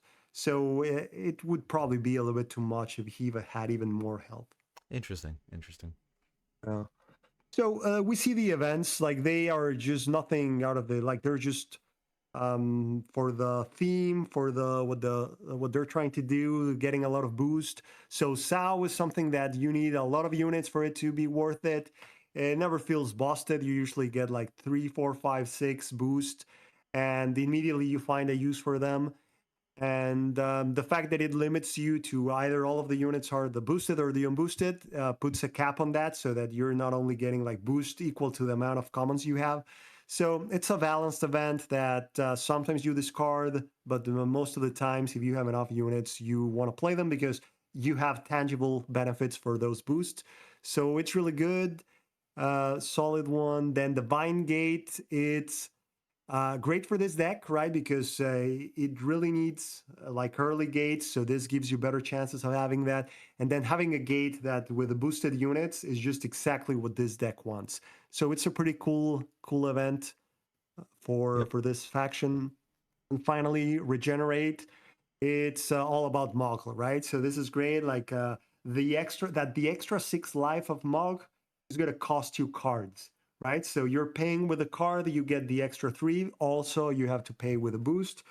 And there's even a limit on the distance, right? So that it's not so easy to obtain. You have to work for it because there's a lot of value in those 3 lives. So it's a great event for this deck, but still feels fair and a reasonable amount because this is life on the summoner, right? So it's hard to compare with other events like mass heal or things like that, in which we had said that at 0 it would be good, like it would be a fair effect if you're getting like 3-4 life on units, but on the summoner there's a premium on the life of the summoner. So being able to heal the summoner is different. I think this is a fair effect, like paying 1 card, 3 boosts, and having the distance restriction. Mm-hmm. So, okay, the units then. We have the Vinemancer, one of the ones that you have 5 of them, which is just an amazing unit. Any unit that allows you to manipulate the positioning on the board tends to be extremely powerful. This one, it's at only the cost of 1 boost. You get the boost by moving it. And then this allows you to do some crazy things with Mog because you can drag the units so that Mog is able to attack them, those units that they had on the back, remove blockers so that you can attack the summoner that they were protecting themselves against. So this is the best unit in the deck. You're gonna like play every single one of them, but it's still, if you look at the stats, those are the standard stats for 1 magic. You get 3 life and 2 melee, like that's normal, and then a useful ability, right? And this one is really powerful ability, but it has a cost. It means that you have to spend one of your moves on her, and if you do that, then you're gonna use that boost for the Mog attack. So it never feels like it's too easy to get those bind pools. And if you were getting them, you're not inflating Mog with that one. So it never feels too broken. Yeah. Give me a Definitely. second. So I'm going to open the door back. Yeah. Yeah. No worries. Yeah. The Vine Manters have a cost. I would call them over the curve. As well. Not in a way that doesn't fit the deck and isn't ultimately balanced, but being able to pull enemy units out of alignment and pull your own units, pull your summoner, just all of that utility, even though you still have to spend another boost on that, is just so strong. Yeah. All right, uh I'm back. So yeah, yeah. so the Vinemancer, it's like part of the, I don't know, the strength the deck. Yeah, absolutely. It's behind that unit, this unit considerably. Like you're never really discarding this one, so it's just too good. So I guess the ability, and I wouldn't say that it's above the baseline because for abilities that doesn't really apply. Like the fact that you have to pay the cost of the boost, I think it's what makes it fair. Like if you could just bind pull once per turn, like yeah, it would be busted. But at least there's a cost because it's a strong ability. Yeah. I think very strong, but in the deck fair for this to be Exactly. a Yeah. strength. Exactly. Okay, so then the witch is the support unit here. Like the same thing. The boost, like you have to spend a move for that, and then you need at least 2 for the effect, right? So that makes it so that they will not simply be able to come down and allow you to attack twice with Mog, which is the main use you use for them, but they're flexible with the champions too, which is extremely strong with the 5 magic dude. And but you have tools to suddenly make that boost appear in the same turn. Like you have the 2 sows and you have the bind gates, and then there's always the threat that a witch will immediately allow that to attack. So this is the one that is a support unit, and it makes sense on a deck that is all about Mog attacking every turn, having a tool to be able to attack twice each turn. Yeah. And then we have the Drudger. So another support unit, but also a pretty flexible one that allows you to have like these kind of like offensive unit that most factions have, right? Like most factions have a 3 melee unit that is the offensive one. And this faction, because technically Mog is supposed to be your offense, it makes sense that they cover both roles. Like, hey, if you really need that 3 attacker, okay, you have this option and you actually have it for cheap, but it's a single life because the backup role of this one, I mean, getting the 3 melee, even at, like it would be too much, even at 2 health, right? Like that would be too efficient. But it's perfect at 1 because you have that backup effect of simply using it to cover Mog, right? Which is what most of the times, I guess half and half could be, but you're just using it to protect Mog from 1 attack. So you cancel that attack by just having this dude around, and he doesn't really cost a move. Otherwise, he would be hard to use. That's probably why they added that, as he needs to be following Mog wherever Mog goes. So Mog will have to move. And then if you're protecting with this dude, he's going to be back there. But if you really need the 3 melee, you can just use it for that, and then they'll kill it immediately. But you don't care. You just wanted that attack. So it's a good balance for the deck. Only 1 magic. Most of the units are cheap. Like all of them cost 1, which makes it really easy to play the champions multiple times. So was probably the idea. Like all of these ones are really just support units. So a solid unit from that perspective. Yeah. And finally, the Bug Shaman. So this is the boost engine of the deck. The standard stats like 3 life, 2 range for 1 magic, and then an ability that supports the theme of the deck. And yeah, like this guy is perfect, right? Like the other units need to be moving to generate boosts. So instead of this guy moving, then he just needs someone moving around close by to be ramping up and being able to store multiple boosts up to 3.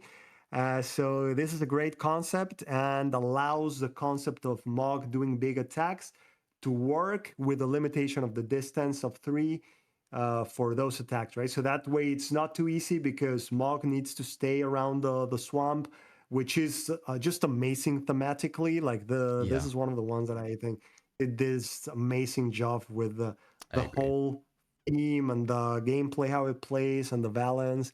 So we can see all the cards are in the baseline of stats. The Bindmancer is the only one that the ability is more powerful than useful, because anything that pulls or moves stuff, like in attack phases, tends to be strong, right? So Yeah. this allows you to attack and move it. So anything that allows you to do that is going to be very strong. So, and the champions, I would say, by the normal cost, like even by their cost, for Blob and Splack at least, you feel like paying full cost is like they are worth the full cost.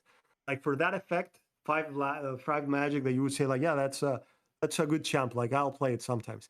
But now getting it with the discount, it just makes it extremely powerful. So I would say that this deck, like this is another case that I would say the A plus type of thing. That I don't think it's overpowered in any way that is just too much. Like it's just a very strong deck, but it is indeed because of how strong its mechanic is and how good it is against a lot of the factions, that you'll feel like you're slightly stronger than some of the other A tiers when you know how to pilot it well. It's not easy to master. That's a cool thing, that it takes a while to really be able to play it at its full extent. But I think it's part of a bit of a coincidence, like that type of the theme of this deck just plays well against a lot of things. So really just the fact that being able to suddenly throw like 15 dice against something, it's always going to be good, right? Like that means that the summoners of the opponents are going to be almost neutralized. They won't be able to suddenly come into the middle of the board and try to fight you. So if it was a faction that needed to do that, like, well, tough luck. You'll have to be watching from the back if you have a mug around the middle. But I don't think it's a deck that is just like too busted in any way, or that there aren't ways to kind of like play around it, or like range, for example. Like it struggles a bit with the range. It doesn't really have any good like true range game. Like you do have the Vine Mancers to pull stuff, but then the Vine Mancers, like they are left a little bit exposed. You can rely on them for a while, but getting Mog too close, it's always risky. Like they cannot really take like too much punishment right before you have to start questioning how aggressive you can be. So even being aggressive with swamp orcs is something you have to do gradually. You have to build the swamp, as I call all the support units and the gates around. And if it's an offensive deck, like they'll start chipping down at the units. And if you don't have critical mass of units, it's hard. So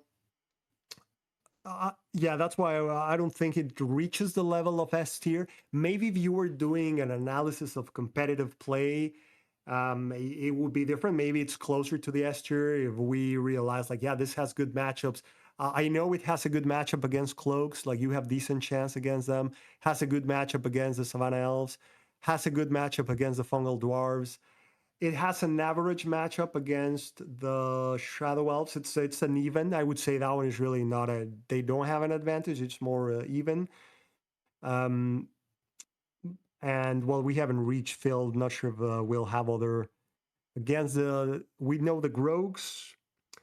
Don't remember if they have a good matchup against. I haven't really played that much since the Grogs came out. It's kind of like doesn't make you want to play that much, but I think they probably have a decent matchup against the Grogs. Probably not beneficial, but in that scenario, when you're looking at competitive play against tournaments, like yeah, Swamp Orcs is great, but in general, like some of the other factions which are like not that mind blowing, give the Swamp Orcs a bit of trouble, right? Like the Breakers, they have a good matchup against the Swamp Orcs, for example. Like I would say they have a slight edge in that one, right? So it's balanced. There's multiple factions that can get them in a bit of trouble.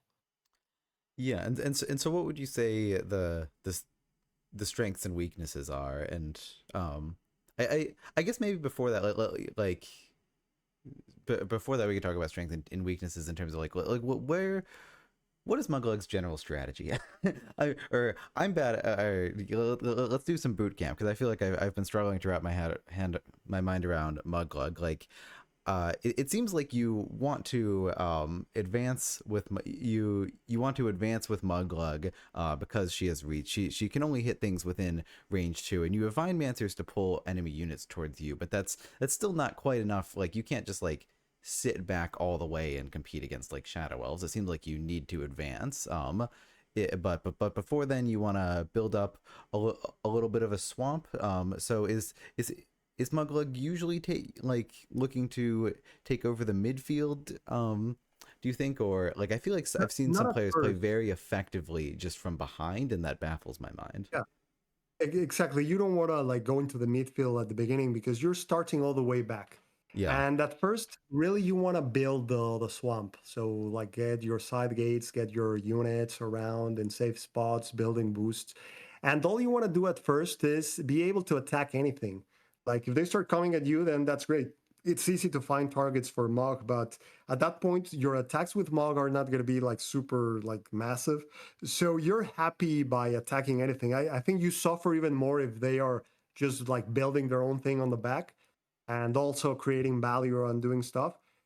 Than if they're coming at you. It's better if they're coming at you because they give you targets for Mog.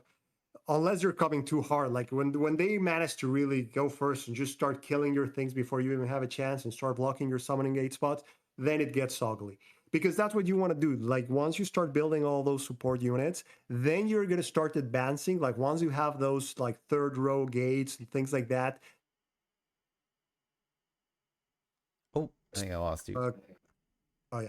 Oh, you're back. Yeah, so once you have those third row gates and you start moving forward and have like back units and units on the side, it's easier to take control of the sideboard because now you're going to have ways of protecting Mog by using the same, like the gates that you're planting around the middle. You can use them that way to cover some flanks so that they can only get one attack on Mog, or you can be just pulling her back. So at the end of the day, like you don't care, you don't mind if there's a flank exposed as long as it's a single one. So it's okay if they then attack her with like a 3 range type of thing. It's not a big deal. You have enough health to deal with that. What you don't want is for them to be able to deal 6 damage in a single turn or things like that, right? In which they suddenly attack you 2 or 3 times on Mog. And yeah, so gradually you'll move to the middle. And I see. then Yeah. eventually, if needed, you'll chase them all the way down to the back. But if it's not necessary, you can just stay around the middle, gaining value and just blowing everything up. I see. And that gradually must be very gradual because a swamp is like, I don't know, probably like 4 or 5 commons at least, that are just slowly going to be Very moving gradual. up. Exactly. Very gradual. It's something that, like, I mean, there could be some replays when I play this that we could watch, like, really every couple turns, you're barely advancing everything like one row at a time, right? So it's Yeah. usually around turn 8, 9, 10 that you're already like right in the middle of everything, like with your full swamp developed, because it takes you multiple turns to start achieving that. As you need gates and you need the key thing, it's you're always sort of focusing on the summoner safety and all that stuff.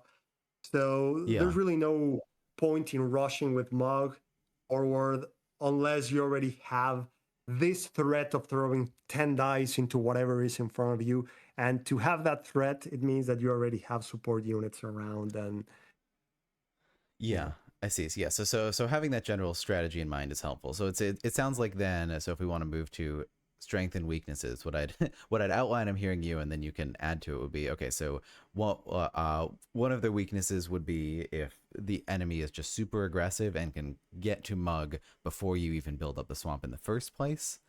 Sounds like she'd be weak against that. And also factions that can just hang back really effectively and not give Mug any targets while she's building up that swamp. So she's really just kind of losing value in that phase of the game. Those seem like those would be exactly. two main And weaknesses. Yeah. especially, they need to be factions that are able to kill your units with the range game. So that's when it's hurting you, when they actually kill something. And now for you, you're even going to struggle to get into that range unit, or maybe you get that range unit, but then you left another melee unit exposed to another ranged attack. So that's, or when they just come after you and they just start going at your units. And there was some point in which the common knowledge became that you just ignore Mog and just start killing all their units. And some people were taking that to the extreme in which, like, they would completely ignore Mog, even if they could deal 7 damage to her in a turn, just to try to get at every single unit.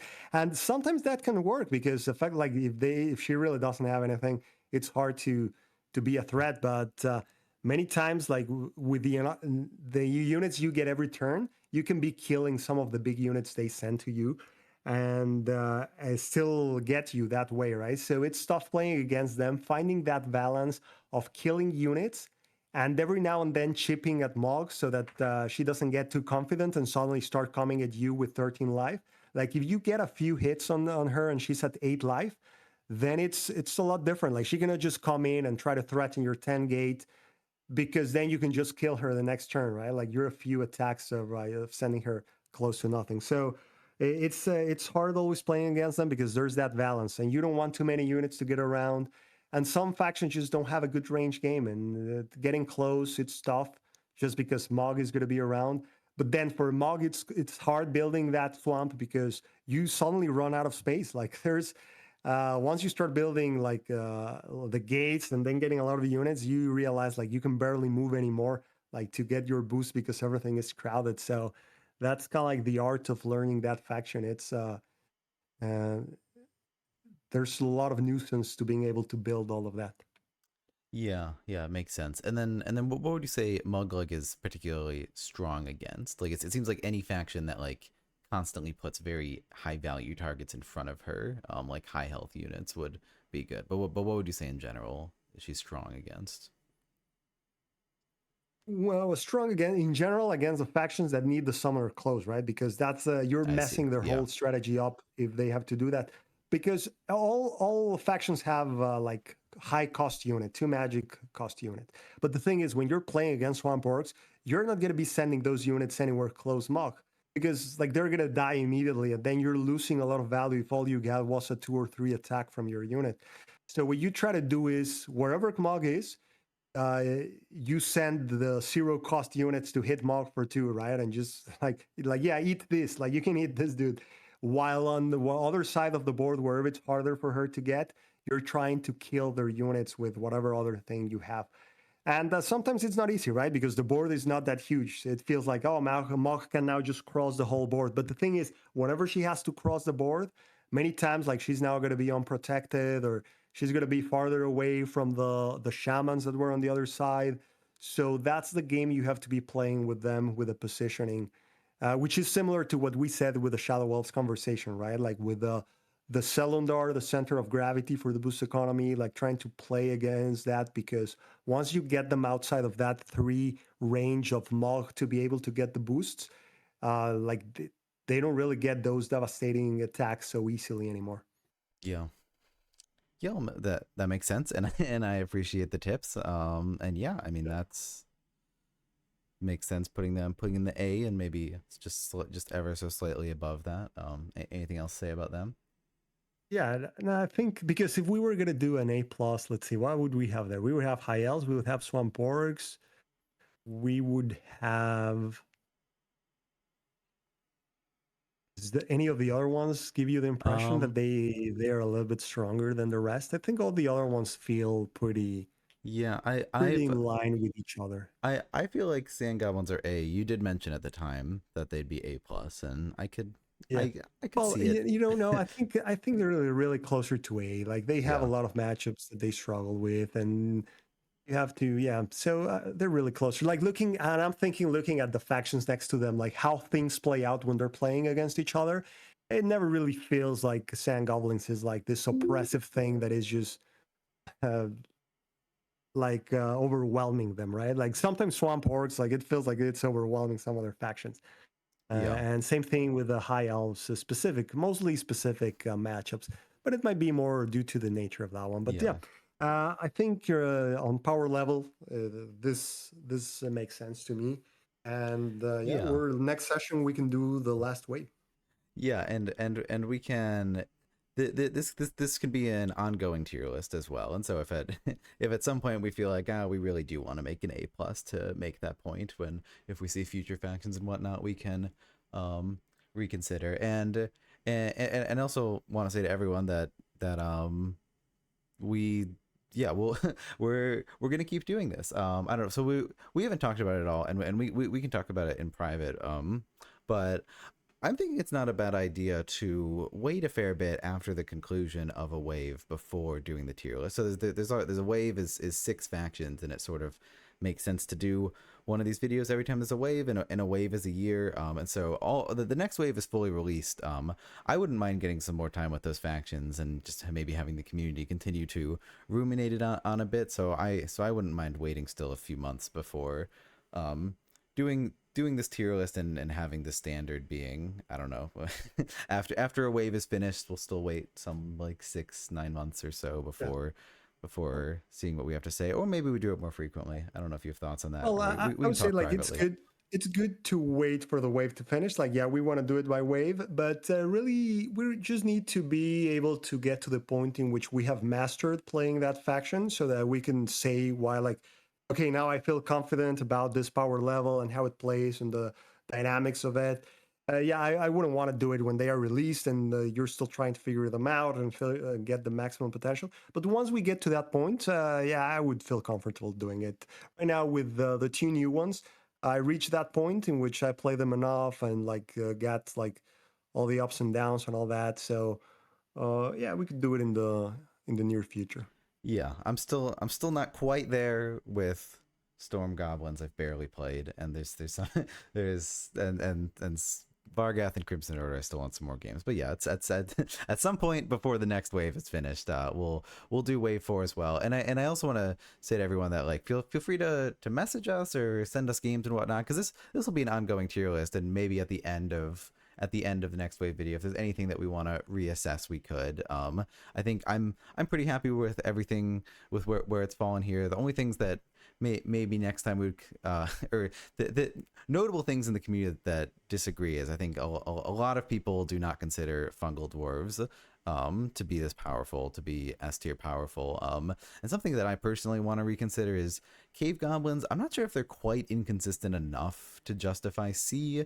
I think with the draws that they struggle with, like they're definitely significantly below, but maybe I feel like they're a bit higher, like B or something. But that's personal, and I'm not sure. But if you have thoughts like that, and you're like, oh, like I'm not sure about this, let me play some more, and then feel free to message us or comment or send us games. We're happy to chat and reconsider and whatnot. And this will be a ongoing list.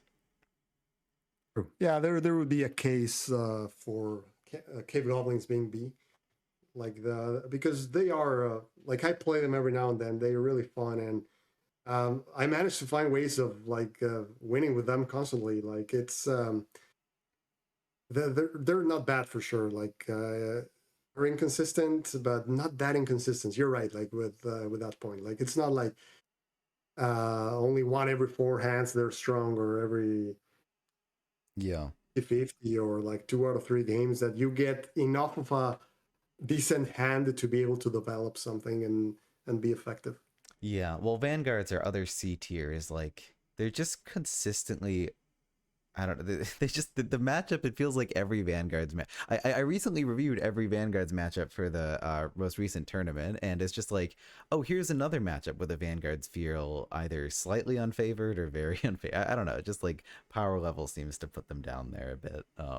Not Yeah, now the inconsistency or anything. Vanguards are just broken. Like those are just have design issues that put them in C, like the starting setup, like most of the Yeah. units events. So those ones are really a mess. But if they were fixed, like they could, we said it, right? Like if they were fixed, they could be A level. Like it's not that the potential is not there. But the cave goblins, remember, there wasn't any design issue aside from the eater, that it was just too unstable, too unusable. But maybe I think we ended up saying like if the eater was fixed, it would be like a B at least, even with the inconsistency or something. But yeah, the case could be made that they are a B, Well, as they are. we'll leave it as it is now, and maybe next time if we want to revisit that. Is there anything else in the list that you want to revisit right now? No, no, I We're think comfortable with everything. that's the wave, and we can wrap Yeah, it up there. exactly. And yeah, so something else we've talked about is doing doing more competitive content. Like I think we were both very happy with the league matchup showcases in just like the quality of competitive content that we were able to put out there, but it took a lot of time. So we're not sure yet whether we continue those or do them in another fashion. And something else we've considered is like doing faction by faction breakdowns or something, and maybe showcasing games and like make like starting from a beginner level to all the way to advanced strategy for this faction, which is that's sort of what this video like gives a brief summary of what is this faction, why is it strong, blah blah blah. But we could really go into a lot more depth for factions. So that's something else we've considered. So I don't know. Feel free to let us know if if you'd be interested in that or something else or any ideas, because we're considering other sorts of content. Anything you want to add to that? Yeah, it would be good to hear out some ideas because yeah, right now we don't know. Like we're thinking about like what else could we do? Something that is still fun, that is still entertaining to everyone, but doesn't take like a ton of time, like the analysis, the deep, in-depth analysis we were doing of league games. So yeah, it would be good to hear out from you guys. Yeah, awesome. Well, I think that's everything I have to say. I managed to finish the tier list in almost under 3 hours, counting the break. So Almost. good, So good for us. Yeah. Anything else you want to say? that's everything. Cool. Thank you, man. I'll see you around. All right. Bye. See you. Bye. Yep. And thanks, Eric. Can either of you play an instrument? Damn, Vexer's already gone. The answer is yes. Yeah. So thanks